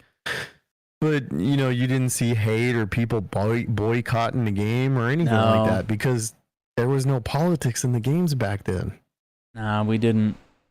Nobody cared about that, and nobody, we were just like, oh, this will immerse us in something that's obviously taking place current day, and it was allowing us to relive moments from Desert Storm. I know in the first Desert Storm game, obviously, it was about taking out the ICBMs and stuff, and you had Yeah. that first mission where one player was in jail, and you had to be You had to get him out before you had to you get could him even out. play. Yeah. Yeah, it was really cool. Such a cool mechanic that they had in that game, and it's another good example of like they focused on fun first, and even though it was a game that was, playing around with modern themes of, hey, we are literally fighting them again. We just Right. fought them like 10, 20 years ago, and now we're fighting them once again. Nobody had a real problem with it. We weren't blacklisting games in that sense. Right. Right. And you had Assassin's Creed in '07. You have arguably one of the best World War II games, I would say. Brothers in Arms Hell's Highway in 2008, man. That was we don't get games like that anymore where you command your little squad, whether it's in third person or first person, and you set up opportunities to flank, and you have like a cover system in game as well. Right. Right. And if you got shot in the face, you were down for the count. Yep, that was it. That was it. We don't care about your feelings, man. Well, and Easy. the thing is about Brothers in Easy game. Arms is it was based on real events, if I'm not mistaken. Nope, it was, yeah. Hell's Highway Yeah. was a failed mission where, Operation Market Garden there. Mm-hmm. So I mean that was heavy. That game hurt to play through those moments because Because you got attached to the characters and their story. Yeah, they did a really good job with that. And once again, nobody went nuts. Nobody boycotted the game and said it's offends this group of people or another group of people. It's just a video game, guys. Calm down. Yeah, I mean it's just about having fun, dude, and it just seems like the game developers have lost their sense of fun. Mm-hmm. It's gone stale. And if we look at where they're at, I mean, End War in 08. Do you remember Tom Clancy's Hawks, which was the jet fighter game? Yeah. Dude, they were all over the place. I mean, you had stealth games, you had tactical squad-based games, you had your, Rainbow Six, kind of SWAT team type of, terrorist elimination squad. You had End War covering the RTS. You had the Hawk stuff covering the skies, and you had, everything else between Prince of Persia and Driver and all these different games. Ubisoft was unstoppable, arguably. Yeah, and when you finished, like, for instance, Splinter Cell, yeah, and you were done with that, you go to Rainbow Six, and keep playing it till either there was another game that grabbed your attention, or you just went back and played Splinter Cell. Because I mean, let's be real, the later Ghost Recons had so much replayability in them that it just kept people coming back and forth to it.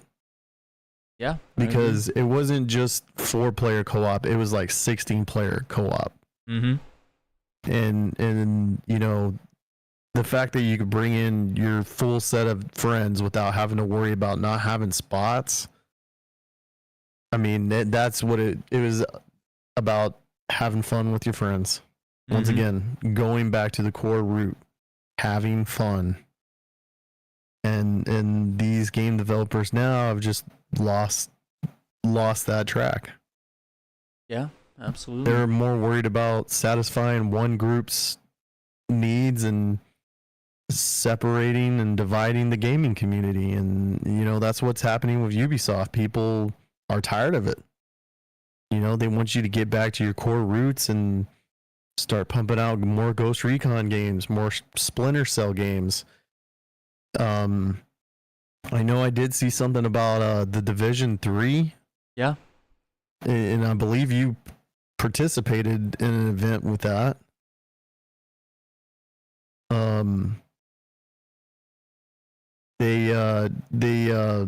I guess they were going to do an expansion for the Division 2, but they decided to stick and say it's Division 3 now. So we're going to see where that actually comes and goes.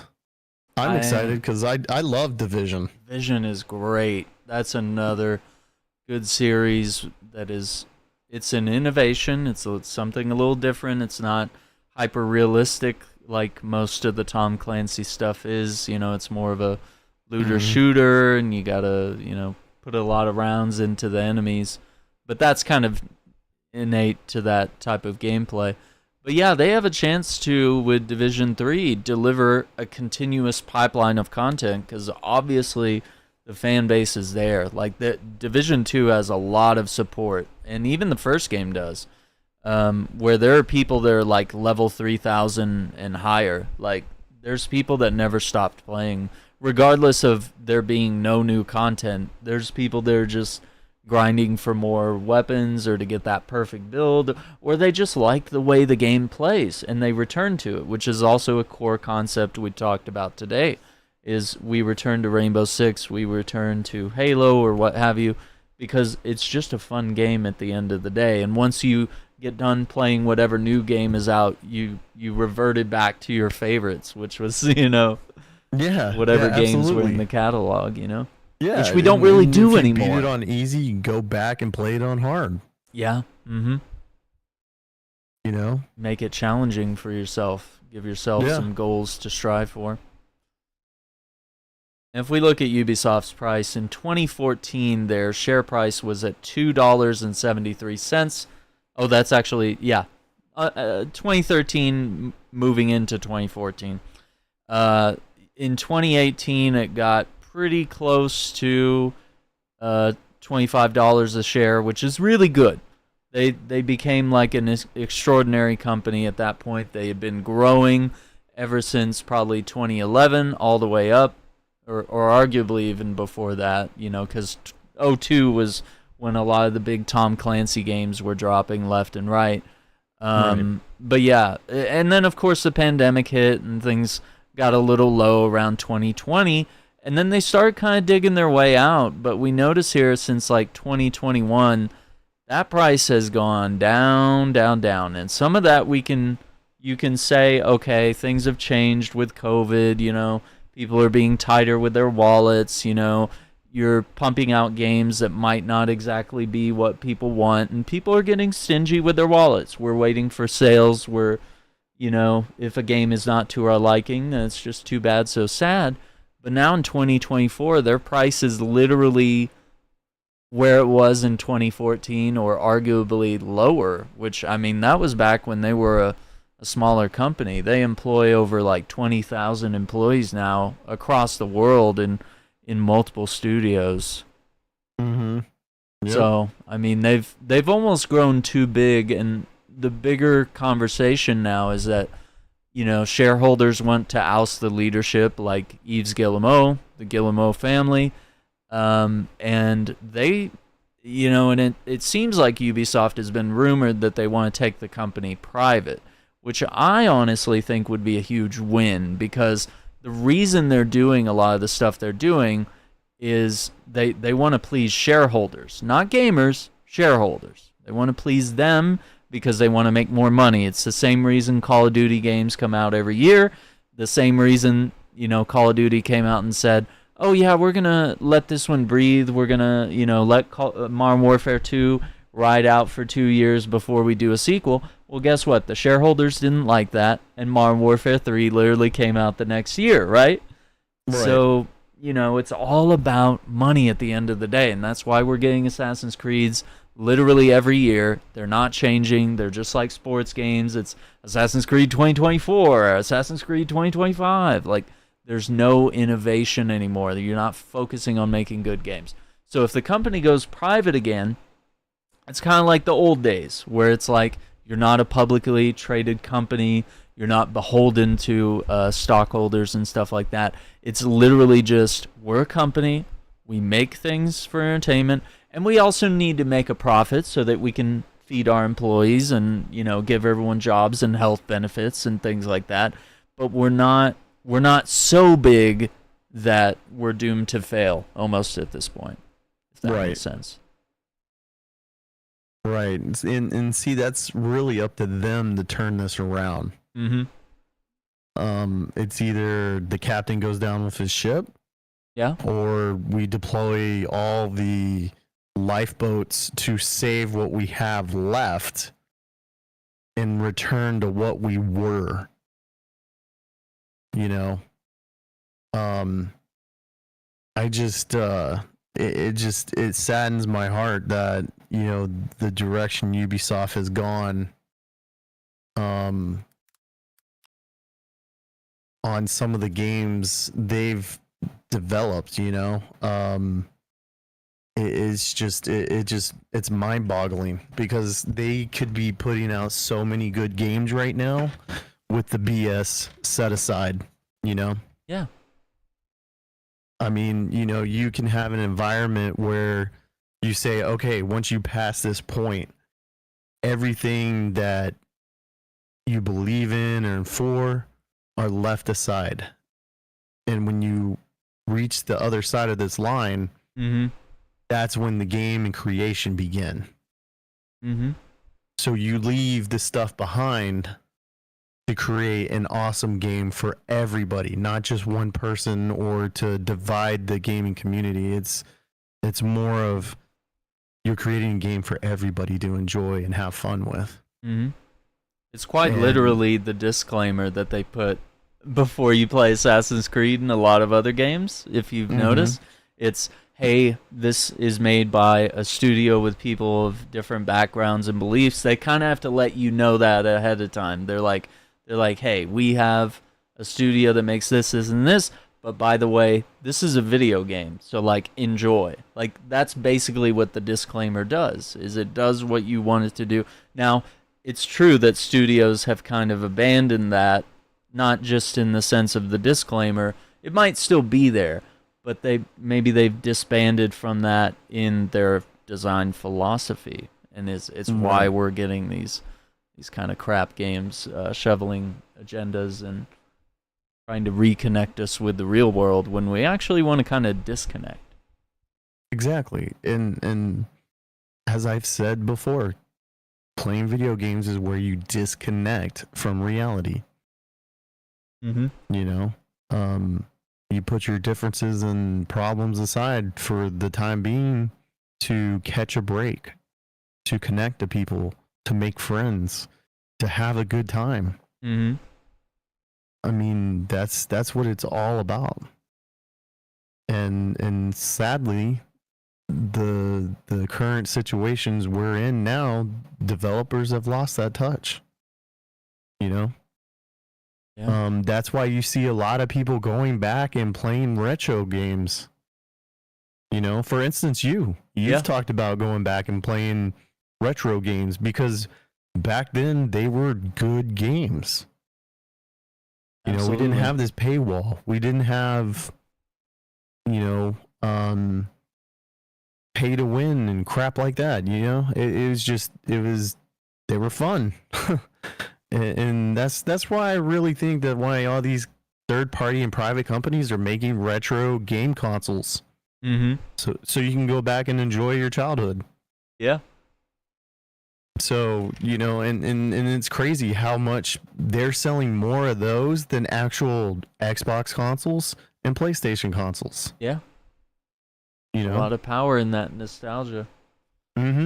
Because, you know, like I said, there's not agendas or indoctrination or segregation. It's you're all one playing a good game. It works right out of the box, too. Yes, exactly. There's no day one patches or waiting 6 months for them to fix some sort of bug or glitch or imperfection, or, you know, debuffing weapons. Like the guns were tuned how they were tuned at launch, and you deal with it for the life of the game. If that gun blows a hole in a tank, well, by God, it's sticking. Yeah, you know, you're stuck with it at that point. Yeah. Now, I have a few sales pitches here for Ubisoft that I kind of talked about in the article, and we already kind of touched on the idea that the Division 3 would be a really good way to go, and to obviously feed that community what they want. They want, you know, a return to New York City. They want, you know, continuous updates for years to come, and they've kind of realized it, and they've kind of been coming out with seasonal content, but it's not the same as like dropping actual campaign missions or raids or, you know, something substantial to the game. The next one is Rainbow Six, and I think we've found some mutual agreement here, but I'll talk a little bit about my pitch for this. And on the website, I have a bunch of screenshots here of a game called Rainbow Six Patriots, which is my, you know, the game that never was, that I wish would come to fruition. I say here the live service game Siege can continue to generate revenue and keep the PvP players busy, but there's still a market for a single-player and co-op-based squad shooter. Traveling the globe, saving hostages, defusing bombs, stopping terrorist attacks, and telling an engaging story that we haven't seen since Rainbow Six Vegas and the canceled Rainbow Six Patriots. Games like Ready or Not and Ground Branch, as well as a bevy of extraction shooters, are invading the market. Ubisoft used to dominate with Rainbow Six and Ghost Recon, mix elements of third-person shooters for the cover system a la Rainbow Six Vegas. Now, the Rainbow Six Patriots synopsis here, for those that don't know, it was based in New York City, and there was a terrorist group called the True Patriots, styling themselves as a populist militia group, and they have taken it upon themselves to act as judge, jury, and executioner on behalf of and avenging alleged victims of what they see as Wall Street corruption. So once again, it's like a Tom Clancy story. It's like ripped out of the novels. Like, you could almost believe it's true and that it's happening, but it's also not pushing you into any sort of agenda. Like, you notice there's nothing here that's really saying you need to vote this way or that way, or you need to be with this flag or this flag. You know, it's focused on something that's like, this could really happen. This is real world events that could actually take place. You know, tensions are high. And then to complicate the situation, the new leader of Team Rainbow is James Wolfe, a former Navy SEAL who believes ethics are relevant in dealing with the True Patriots. That's interesting, because he is like a no holds barred. He's like, no, this militia is wrong. We're not going to do this by the book. That's kind of interesting to see that from a military force here that operates, you know, with some freedom around the globe. So as Echo leader, a man who looks up to Wolfe as a father figure, they must stop the True Patriots at all costs, even at the price of their own personal morality. And I think one of the things that the trailer shows is that you are given these like moral choices of like, do you kill the terrorist or do you save the hostage?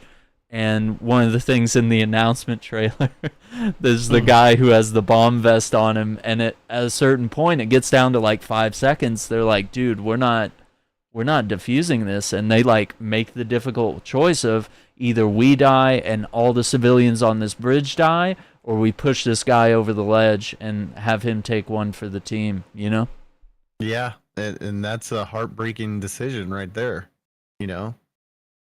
Yeah, and that's how you tell stories, you know? That's how you tell captivating stories that stick with you and they hurt you in some way. Some of the best stories, you know, Red Dawn, it hurts you in a lot of ways. There's betrayal and death in that movie that is painful. You hate to see the characters do that to each other in some of those scenes. And you see characters that you love die throughout the movie.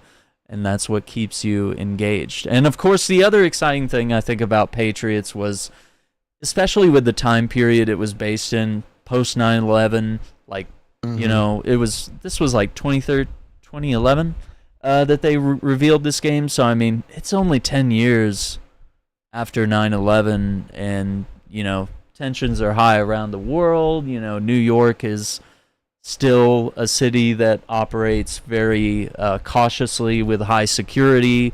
You know, airports are forever changed because of these events.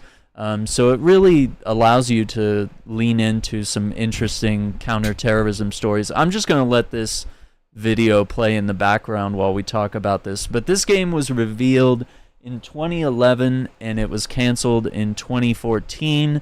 To make way for Rainbow Six Siege. So I'm always going to have a little bitter spot in my heart that this game never came to fruition, because I have the Game Informer articles. Like, I am like, I read about this game. I watched the trailers. I was like, Rainbow Six is back. Like, because this was going to be the next big game following the Vegas 1 and 2, was going to be Patriots. Yeah. Yeah. They were definitely hitting close to home with this one for domestic terrorism. It was pretty cool, man. I was definitely excited about it. I was hoping that it would come out, but unfortunately it didn't. Did you ever figure out the reason why they decided to cancel production? Part of it's a shift in priorities of going with this trend of making, because Rainbow Siege almost is a hero shooter. I mean, you pick your character, your class, or what have you, and it's kind of like Overwatch in that respect. You have your objectives, you have your character that you pick, you have your role that you play.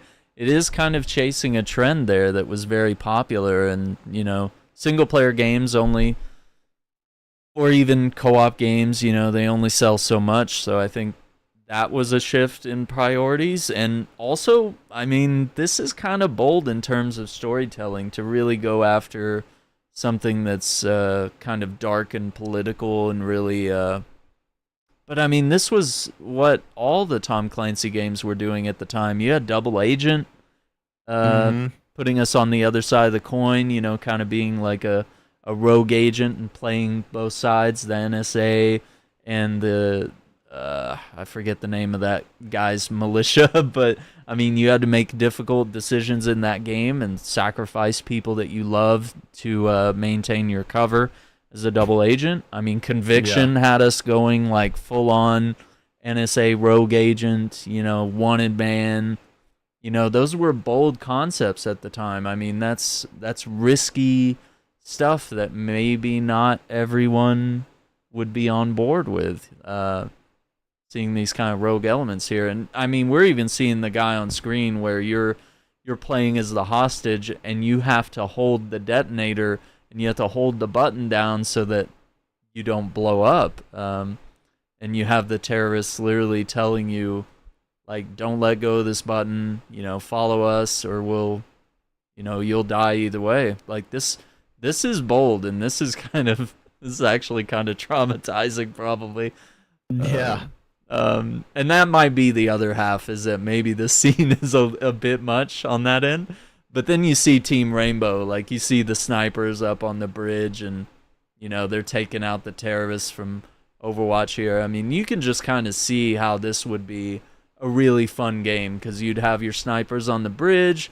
We'd have a different team, whether it's Alpha Team or something, some sort of Greek symbol, or Delta Team, and you split everyone up, and you have guys stacked up on the bridge and trying to get close to the hostage and defuse the bomb. You could see how this could be really engaging, either as single player, co-op, or and then they start rappelling down the bridge, and you got the whole skyscape of New York in the background. You got the third person segments. You're rappelling down. You're getting to cover, like. Yeah, you see this game, it's just like, it breaks my heart watching this over and over, and I could see it, how it could be supported like modern day, with modern graphics and modern systems that we have, whether it's environmental destruction, the cover systems, all the glorious detail that we have nowadays. Yeah. There's really something here. Oh, and by the way, that militia was known as John Brown's Army, the JBA. The JBA. From Double Agent. Yeah, Splinter Cell Double Agent. Splinter Cell Double Agent is called the JBA. So cool. It's crazy. Yeah, I was, like I said, I really was sad to see that game got canceled. Mm-hmm. Look at that. I We wanted got to him really closing the see- door, too. Just Yeah. like in Division. He closes the car door as he walks by. That gets us going. Mm-hmm. See someone Absolutely. close the car door and get fully immersed. Yeah, and then this is when they confront the hostage. And it's just like, yeah, the radius is this bomb's 50 meters. I mean, that's a big chunk of the bridge that they're on. If they don't disarm it or get that guy off that bridge. Well, and also it looks like they're using some, like, as far as you know, the HUD and everything. It's like they're using some assets from Tom Clancy's Advanced Warfighter. Mm-hmm. You know, Mitchell had the heads-up display and stuff, and these guys look similarly dressed to him. Yeah, that makes sense. That's even the Game Informer cover that they showed at the end. Mm-hmm. Oh, poor guy, man. Yeah. What Homefront tried to be? Homefront's another one, yeah. That was. Let's see, let me pull that one up. Oh, not the movie with Jason Statham, but video game. Yeah, that one's. I mean, Homefront's kind of your Red Dawn-ish game because they had North Korea occupying the western United States. Then they did Homefront: The Revolution, I think a little while later. Yeah, in 2016. But yeah, that's Chaos Studios and THQ, and then Deep Silver did the Revolution. Yeah, I mean, games like this are, you know, kind of a bygone thing. You don't really get this type of stuff, these creative ideas or these immersive environments. I mean, and you know, touching the whole thing with Red Dawn, that would be a pretty cool open world type game, kind of like the game you played not too long ago, with the French resistance against the Germans. And it was black and white, and when you liberated, it turned color. the Saboteur, yeah. Saboteur, yes, exactly. That would You know, actually work great. Red Dawn could be exactly like that. Make a game, you know, you have your in I forgot about this game. Freedom Fighters. Yeah, Freedom let's talk Freedom Fighters. Fighters. Oh my god, dude. Freedom Fighters. I miss that game. I wish they would remaster that game. That was such a good game, dude. That was the definition of Red Dawn in New York. You know, that was another idea I could get from, you know, the meaning of my name. You know, we're from Texas, and we are, you know, we all could unite together as the Wolverines. You know, everyone wants to be the Wolverines, especially, you know, with what's going on in Ukraine. They started painting the Wolverines on dead tanks. You know, Yeah, you gotta engage in that guerrilla tactics and psychological warfare, you know. And Freedom Fighters was about that, man. It was about guerrilla tactics. It was about the propaganda that the Russians were putting out, you know. And it was about freeing prisoners and getting people to trust you and follow you, dude. Freedom Fighters was such a good game, man. God, I miss it, man. I miss it. It was such a great game. That's back when EA used to challenge everything. Exactly. They don't really do much challenging anymore. Yeah, and dude, you know, and like I said, that's why I believe at least that there should be a gaming studios that just solely Mm-hmm. remaster games. That's all they do. They get the authorization from the original developers, and they go back and develop remastered games for current systems. You know, that's what they need to do. You know, and I wish they would do that. Night Dive Studios is, for one, Night Dive's good. They've been doing a tremendous good job on remastering games. And John Carpenter's The Thing, Mm-hmm. dude, when they announced that, I was like, holy crap. Yeah, that came out of nowhere, dude. That came out of nowhere. I know. Such a random game to pick to remaster, but a glorious title, because really well done. Exactly. Yeah, it was very awesome, dude. With everything that Knife Dive has done so far, the remaster of Turok Dinosaur Hunter.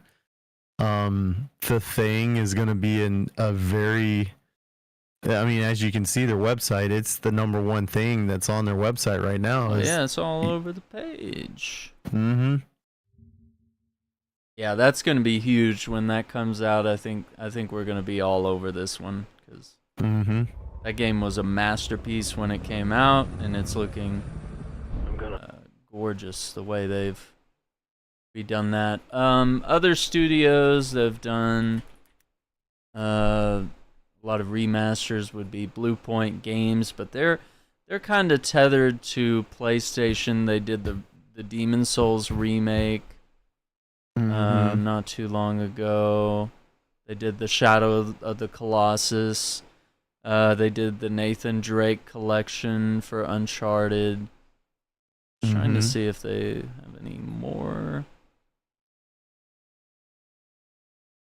Wanted to see like a full list of games, but yeah. I wish I could go back and play what was that game? I'm trying to think of it. Where is like a World War II setting, but it was like fighting aliens. Resistance, Fall of Man. Yep. They should bring that back, honestly. Yes, they should. That first game was a banger. Like, the graphics were incredible, and you were just like World War II dudes with, just average guns, and all of a sudden these aliens come out of nowhere and just start getting in the middle of the war. That was crazy. Yep. Yeah, dude. Leaving a lot of money on the table there. A lot of interesting ideas, that could really pay off. Another company that remakes games and does a really good job is Aspire. We just saw them do the Tomb Raider 1 through 3 remake, and they've announced that they are now going to do Tomb Raiders 4, 5, and 6 in a remake. Oh, I didn't know that. Yeah. And they're also doing a number of Star Wars projects. They're doing the Legacy of Kain. They did the Star Wars Bounty Hunter remaster, which just came out maybe, I think that was at the top of the month. That one dropped. Yeah, they're also, let's see, let me find like a full list. They were working, or they might be the ones that are working on the Knights of the Old Republic remake.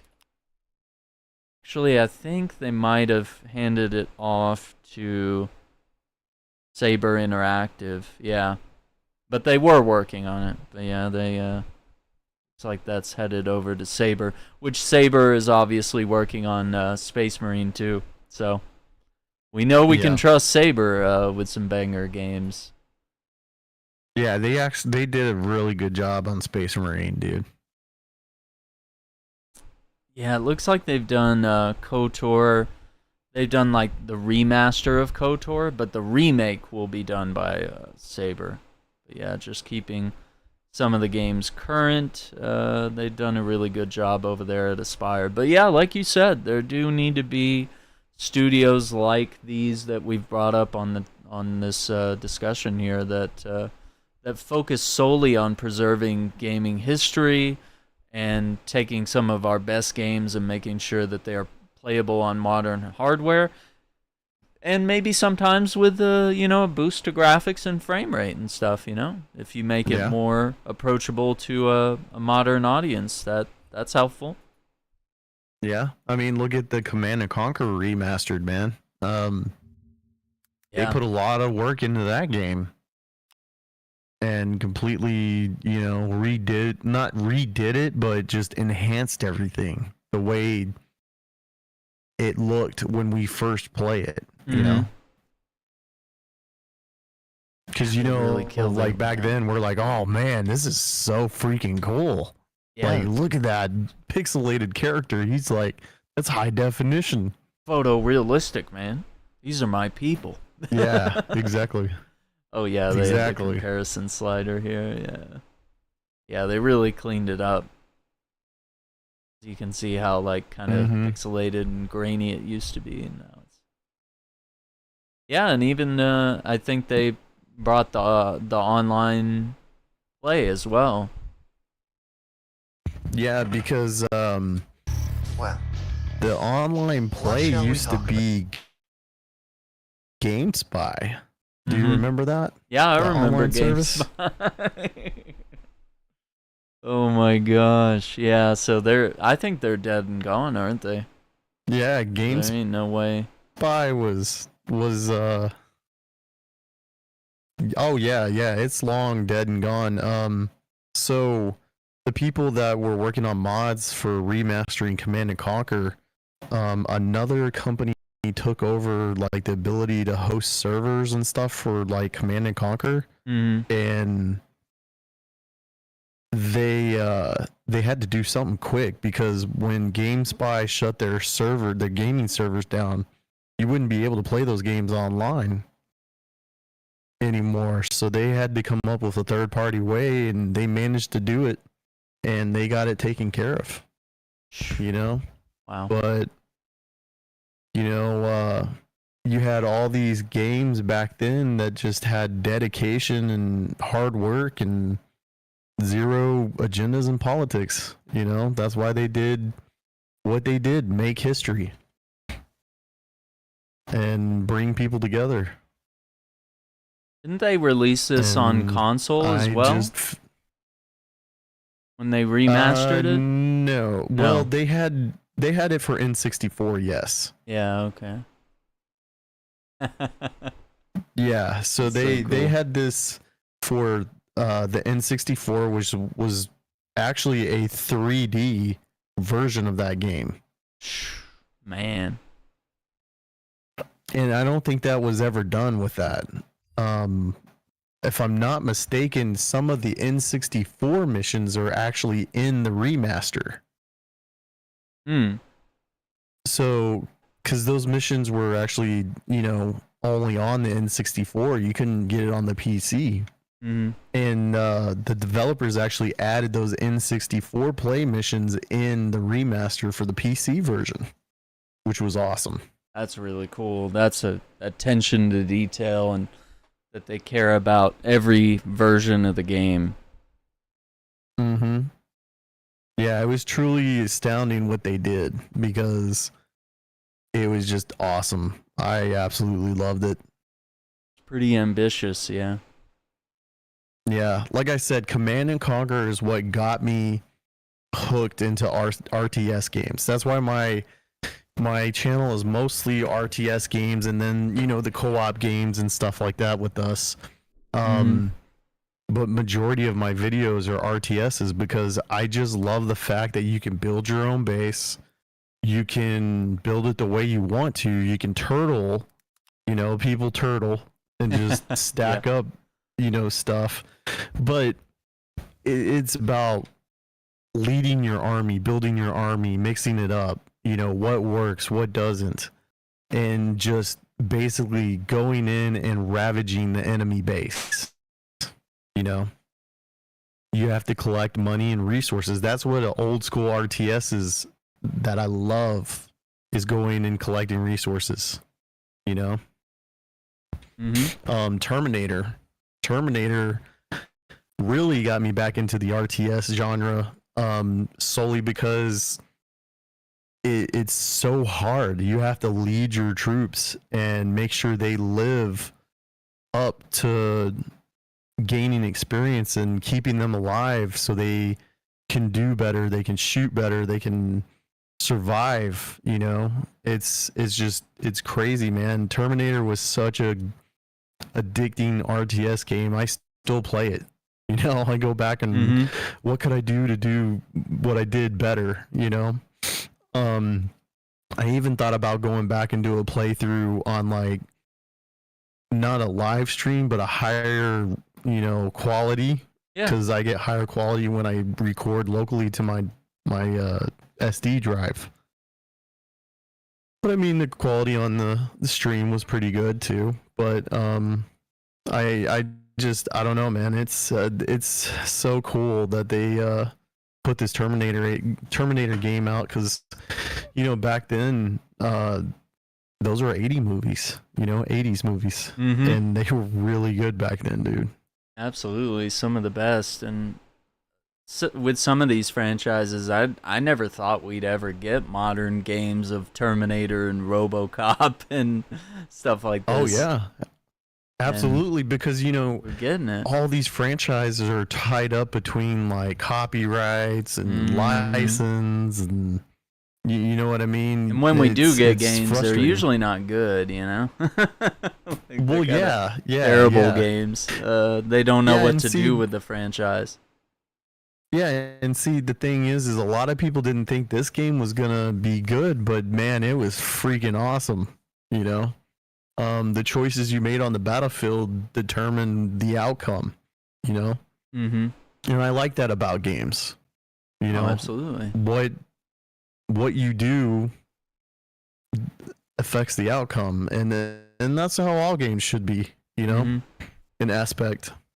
Give you some control of the narrative, and the choices that you make affect things later on. And as you said here, with the leveling up your soldiers and actually caring about them and wanting them to survive for the next battle because you need them. Otherwise, the game kind of doesn't end well if you don't manage this type of stuff and you have them sheltering in buildings or getting in vehicles and resupplying their ammo and stuff like that. These are much more in-depth tactics than what we saw in say, like Age of Empires or Command and Conquer back in the earliest days of RTSs, when things were a little simpler.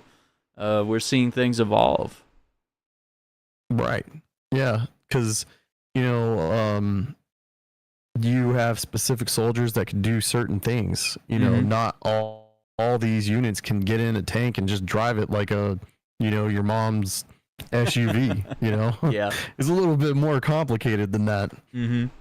And Terminator was just different from the RTS games. There's so much nostalgia and, like, attention to detail, ballistics. Your guys run out of ammo. I mean, other RTSs don't do that besides Men of War or Call to Arms. Good, yeah. Yeah. I like that. Yeah, I mean, I just Terminator for 2023 is my favorite game of the RTS genre for that time of the year. And I'm just so grateful that the devs are continuing work. The game sold so well that they're even talking about another game. Ooh, that would be great. Yep. And I mean, hell, they're still patching the game. They're fixing the game. There's the DLC that's coming out soon.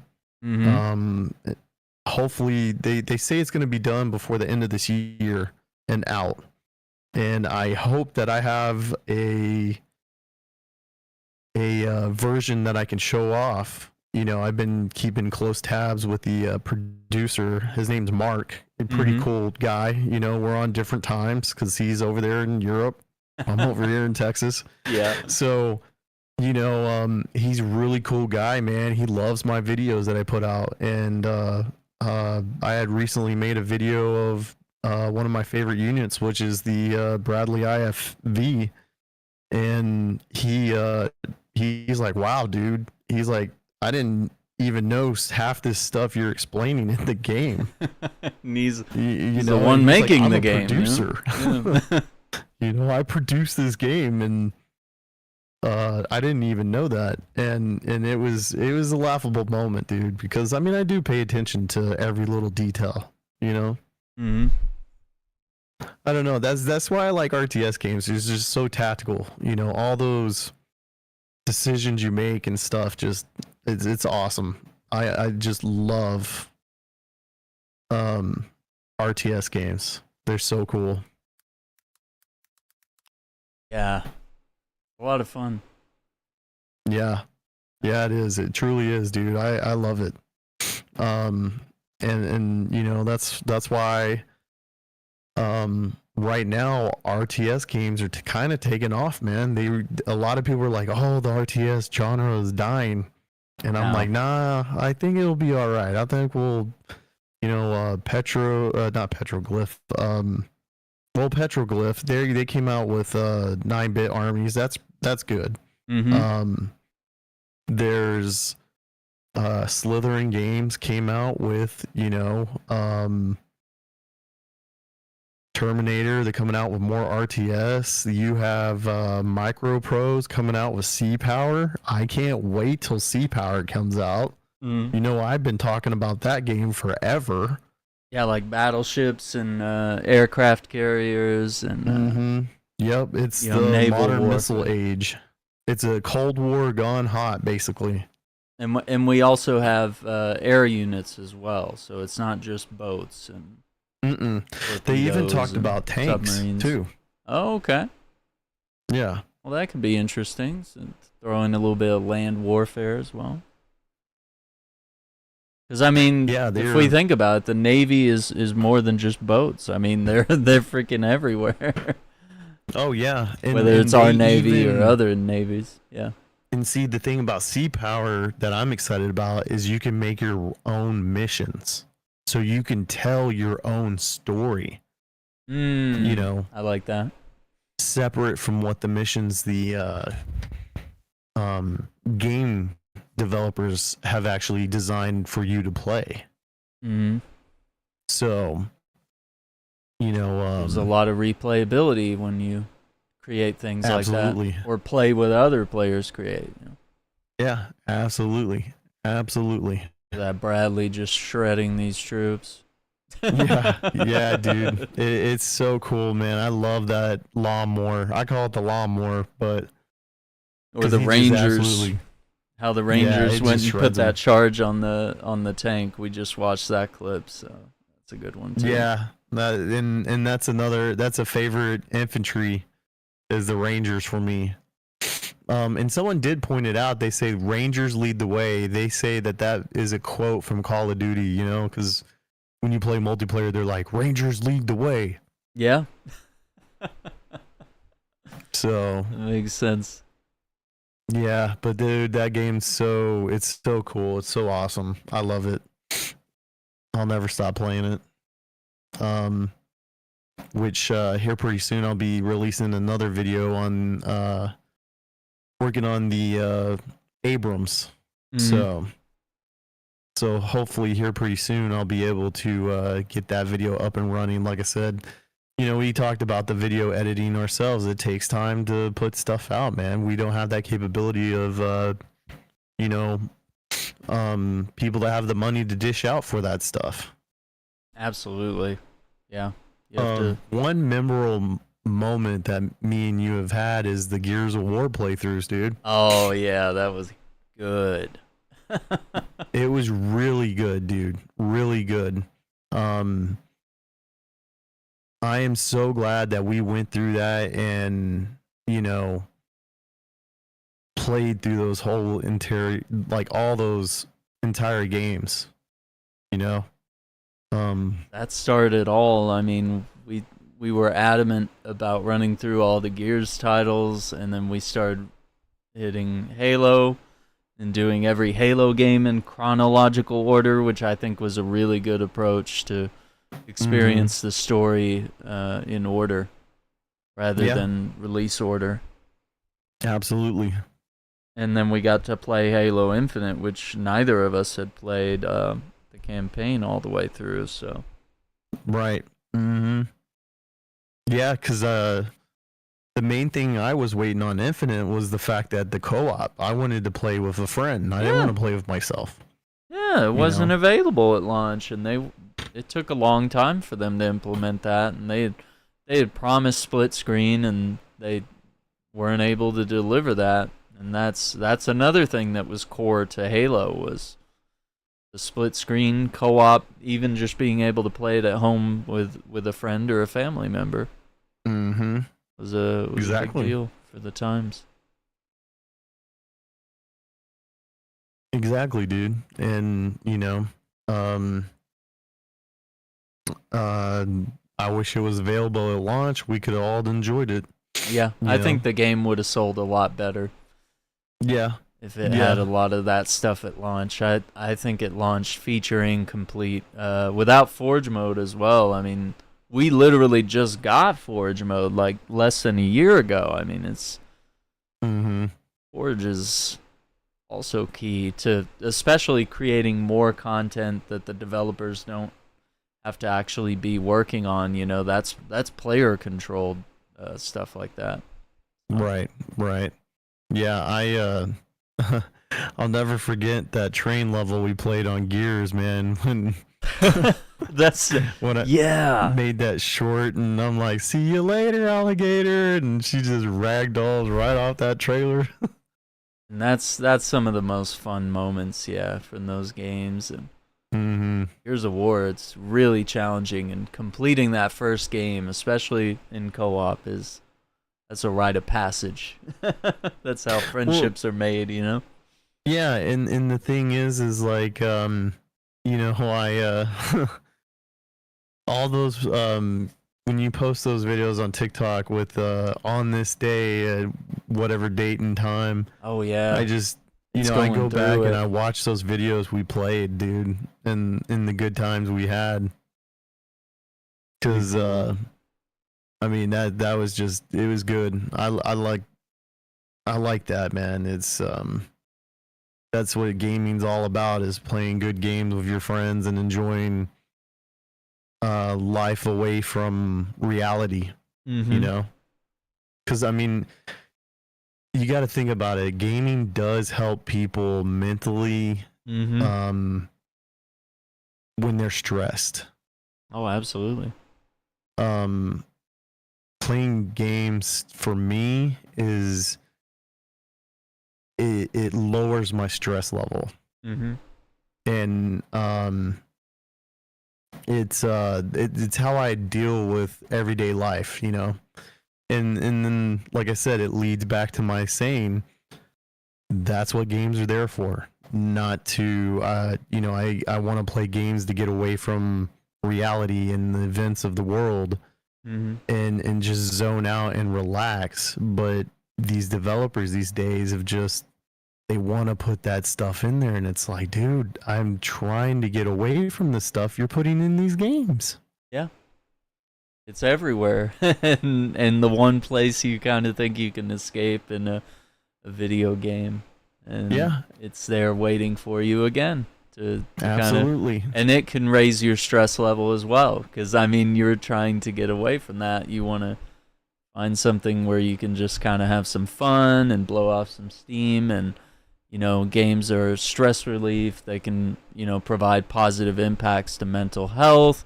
You can work on your reflexes and keep your your brain active. Playing all these games that require strategy games and tactical things that require a lot of brain power. You're not just kind of mindlessly shooting things.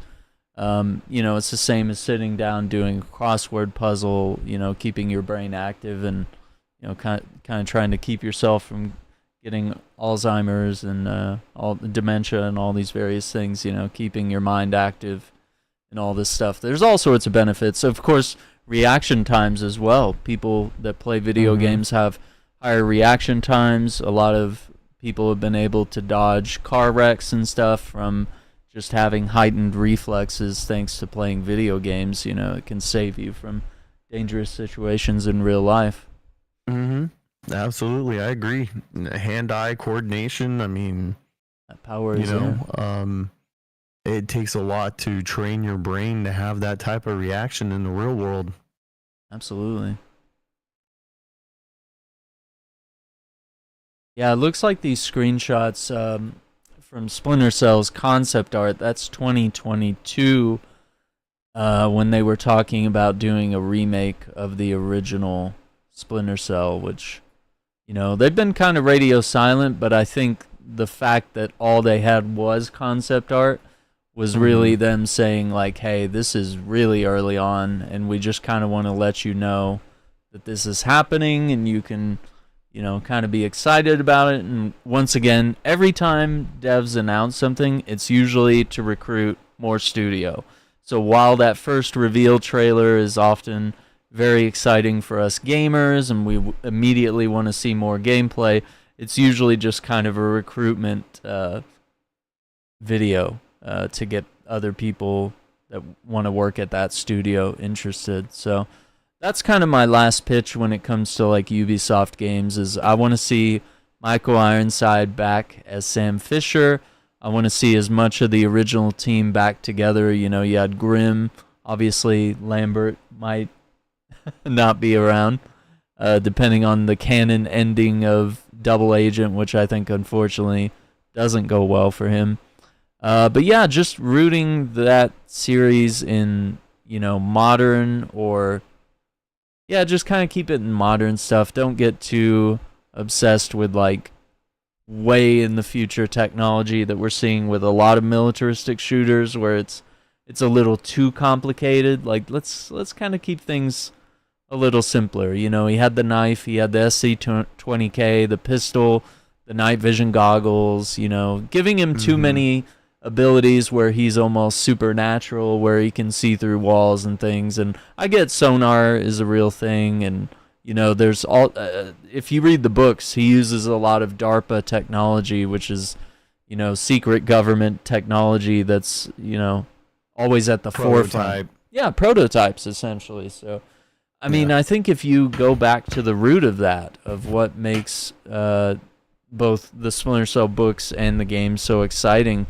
is that you are on the cutting edge of using that type of stuff. And then you also have these extra freedoms where you have, the fifth freedom, the ability to sort of just completely disregard all of other rules and freedoms to do what's right for the country and to try to be that saving grace. You're on the knife's edge of, total war is about to happen. But if Sam Fisher can get this mission done, we can just subvert all that. And with information warfare being a key feature in a lot of the early games, and how it's evolved now, where that's really how warfare is fought now, is it's information warfare. It's Russia trying to subvert our elections. It's things like that. It's us doing the same thing to them in respect. Everyone playing with AI and all sorts of stuff. There's lots of interesting things that you could do there. And so my thing that I said is allow players to customize Sam's gear, tailor it for the mission. Think about how the Hitman games allow cargo drops for weapons, certain restrictions like disguises or limited inventory in a location. Take the series back to basics and get the sneaking animation as flawless as it was in the first 3 games. Keep the series rooted in stealth with some possibilities for action, but don't market to the mainstream audience that hates stealth games, because otherwise you end up with a Star Wars Outlaws situation where it's like, we don't like this game, and it's like, well, it's not for you. It's a stealth game, But if you Right. don't market it the right way, then people are going to buy it and they're going to be angry when it's not the game they wanted. Well, in that same aspect, when I brought up the fact that Mm. you had the developer that didn't like guns Yeah. in particular, you're working on a game that majority of uses grenades, weapons, guns, anything you think of that gets gunpowder shooting projectiles. Mm-hmm. You know, A violent game. Yeah, it's and it's like reviewers too. They review first-person shooters, but this person plays RTSs. Yeah. He's not gonna like it. It's just common sense, man. And common sense has actually lost its common sense is not adequate at what it was like back in the day. People just lost common sense. Mm-hmm. And it's just common sense, man. You don't put people that don't like developing games with guns on On a game with guns.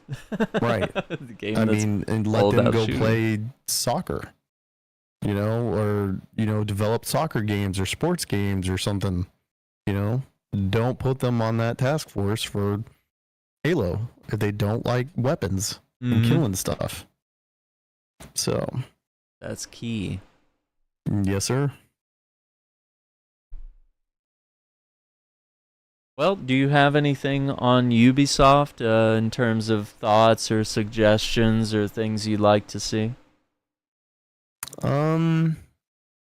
My thoughts would be stop pushing agendas. Mm-hmm. Stop indoctrinating people and return to your core roots. Bring back Red Storm people. Start making good games again. Just stay out of the politics. Just go back to using your imagination and I would like to see more Ghost Recon games. More importantly, see Splinter Cell, dude. Yeah. I would like to see a new Splinter Cell before Assassin's Creed, because they're just pumping those out like, cars in a car factory. Mm-hmm. And don't get me wrong, I am excited about, Assassin's Creed Shadows because it's in Japan. I love same. Japan. But I think it's time to chill on Assassin's Creed and bring up Ghost Recon back to its core roots and, Rainbow Six. I don't even know when they're going to make a new Rainbow Six because they just keep adding operators every year. Yeah. They have an operator that's in a wheelchair. No offense against anyone in a wheelchair, but guys, is this all you got? Mm-hmm. I would like to see Ubisoft return back to their roots and make great games again. And that's really pretty much it on my perspective. I'm sure you're on the same page as I am, Yeah. But yeah, that's pretty much all I have. I am excited about Halo. I really hope they do their thing and they can make another great Halo game. That would be awesome. So, but yeah, that's pretty much it, man. I really don't have anything else to say unless you got some. No, I'm looking forward to it. I think it's good that Ubisoft has kind of seen the error of their ways themselves. They've kind of come to that conclusion. They've made that statement. Yeah. It shows. Maybe it took them a while. Maybe they're finally self-aware of hey, this way of making games is not working. We need to go back to what works. And if that means going private, and if that means going back to the games that got them to where they are. Like we saw the latest Prince of Persia game. It's doing really well. And that was kind of a return to form. They were like, hey, let's go back to making it a 2D side-scroller Metroidvania game. And of course, they're still trying to do a remake of Sands of Time, and then they also did the Rogue Prince of Persia, which is more of a roguelike game with, infinite replayability. But yeah, the Lost Crown has done really good. It's gotten like 9s and 10s, and well, that's good. So that's a good sign. And if they can do the same with a lot of their Tom Clancy franchises, where it's like, hey, maybe we need to do like Prince of Persia did. They went back to the roots, went back to what worked. We're obviously making good money with Siege, but like, can we be doing more? Could we have one of our other studios be working on a title that's a little more what we used to make and what used to be very successful? So yeah. And that keyword is returning back to their old roots and redeeming themselves. Yeah, and I don't think it's us necessarily just being super nostalgic about about times where we really enjoyed the games. That's definitely there, but like, that's what works. And if you literally came out with that today, you would have a situation like you do with Space Marine 2, where we call it a 360 game because it literally is that simple. It's a campaign, it's co-op, it's got PvE ops, it's got PvP, it's got everything everybody needs, and there's no BS from the real world. It's fully immersed in a fake fantasy world that we get to just dive into, and we care about their problems, and we blast aliens, and it's very simple in terms of like game design. It doesn't need to have like ridiculous season passes or massive open worlds. The level design is kind of intuitive in a way that keeps you in a hub world where you can explore a little bit, but there's mostly a main path through, and the enemies are quite randomized, and that keeps things fresh. And of course, upgrading your character and leveling up, and then raising the difficulty so that you can get the next tier of upgrades. It allows you to progress through the game and make it harder and challenge yourself in the same ways we were asking Tom Clancy games to do. We're like, hey, we miss those days where, maybe we'd beat the game on easy, but then, on your 18th terrorist hunt that you've done, like, crank it up to realistic and see if you and the boys can handle it, Yeah. I miss those days. Absolutely. I have to get out some Rainbow Six Vegas. Try to get some of those games running. Yeah. I don't know if you can actually still co-op on that game. Is it still able to on the Xbox? I don't know. I still have it. But I do too. I've got both Rainbow Six Vegas and all that, but I'm not sure if you can actually co-op, to be honest.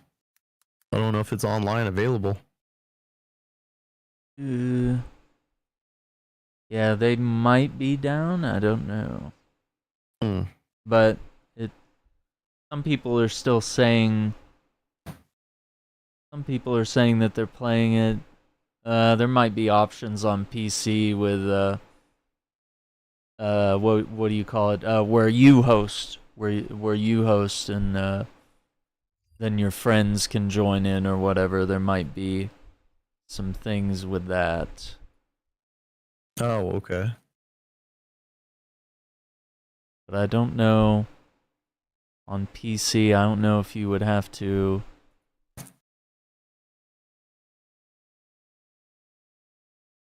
I don't think Vegas. Oh, Vegas. Yeah, the Vegas games are on Steam. Let me look here. Yeah, it doesn't have that Steam Play Together. I wonder if there's not like a mod or something. There might be something that would allow you to do like local hosting on and then just have your buddies join in and put the pressure on your internet to host the session. Yeah, and it wouldn't be a problem for both of us because we both live in the same state. So yeah, that's not an issue. But once again, still very positive ratings for Rainbow Six Vegas 2 from 2008. I mean, just thinking about that, that's the last time in reality that we had like a proper traditional Rainbow Six. Yeah. And I was really hoping that Siege would have like a campaign or that the some of the PvE things that they did include in the game would be engaging, but long term it's really not. Because I would replay those missions, and they're just not as engaging. Yeah, I mean, I think there was a time when the game was going to have a campaign, but they decided to cancel it and just make it PvP because there's one mission that you can play against the AI, and it's the college mission. Oh yeah, and I like that one. Yeah, and that was a good one. You know, you had to go in and clear out all the terrorists and stuff like that, but they took it out for some reason. But it was supposed to have a campaign, and they decided to scratch it and put in just the PvP aspect of it, which was a shame because I feel like it could have been like an epic campaign if they would have just added it. Yeah, that would have been. That was the one mission that I actually enjoyed. Yeah, it looks like there are third-party ways to simulate LAN play with Rainbow Six, so that might be possible. I would actually be down to investigate that a little further. Because loading up some Vegas 2 and start grinding through the ranks again. Because remember, you had to like actually go through the military ranks as you leveled up and unlocked new stuff, whether it's weapons or armor. And you'd get those ranks, and you would see someone's, badge, and it would be, oh, they're a captain, or oh, this guy's, lieutenant, or whatever. You would know how much time they've invested in the game, and it just felt really cool. And I don't know if you remember this Rainbow Six, but it was called Rainbow Six Lockdown. Yeah, I remember Lockdown. It did so terribly. Yeah, it did. I remember being the medic, dude, and it was cool at the time, but it was so funny though. It was so funny playing that game, dude, because it was just so bad. And even though it was bad, like, you still played it. You still had like some sort of fun with it. Was Lockdown the one with the voice support? I'm trying to remember here. No, Black. I think Vegas was. Vegas had the voice support.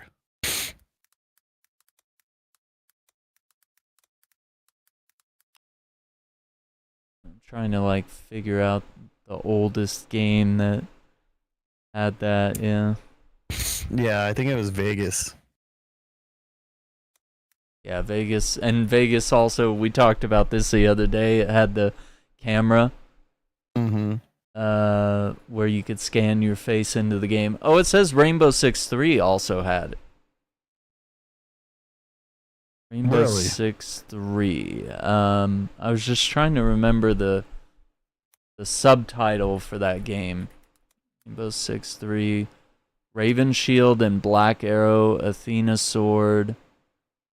It might be Raven Shield was the one, because I remember it was on original Xbox, and you just put on your little Xbox Live headset, and you could say like very basic commands like, you know, frag, clear, you know, on me, whatever.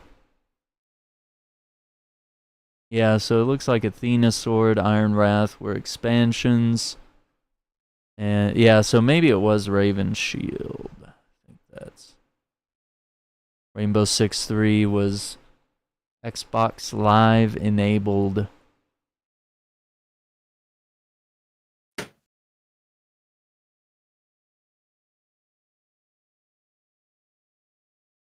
Black Arrow. Okay. That's when they introduced the lean. It's huge. Well, if you don't have anything else, I think we'll wrap up here. Yeah, no, thanks for having me on. I appreciate everyone coming by, and freaking, I think it's awesome that you had Turbo Dad donate $50, which is amazing. Appreciate that. That's a pretty big, huge amount there. Huge support. I appreciate that so much. We'll put that right back into our production values here on the channel. Yeah. But other than that, thank you for inviting me, and it's been a good time talking about the old times of great games, and reliving some of the stuff when I was a younger kid, and revisiting that, most importantly. Oh, absolutely. Because I mean, those memories matter. Especially right now when we aren't getting the type of quality in games these days to make new memories, And yeah, that's pretty much it, man. Do you have anything else for me? No, I appreciate you coming on. I think you've provided a great perspective. We've heard a lot of thoughts around Ubisoft and Halo, and we have a lot of similarities in our thoughts on these various games, and I think it's just great to evangelize your channel a little bit. So make sure that gamers, you are clicking the link in the title. That should take you right to TxWolverines page, or you just type TxWolverines, all one word, and it should get you over there. And hit that subscribe button, ring the notification bell, so you don't miss out on future videos. Absolutely. Join the resistance. Join the resistance. All right, gamers, thank you for watching. Thank you for listening. You can find this where podcast outlets are. You can find Shackcast there, and of course on YouTube. Thank you for your continued support. We will see you on the next one. Take care, be safe, and have a good one. Bye. Bye.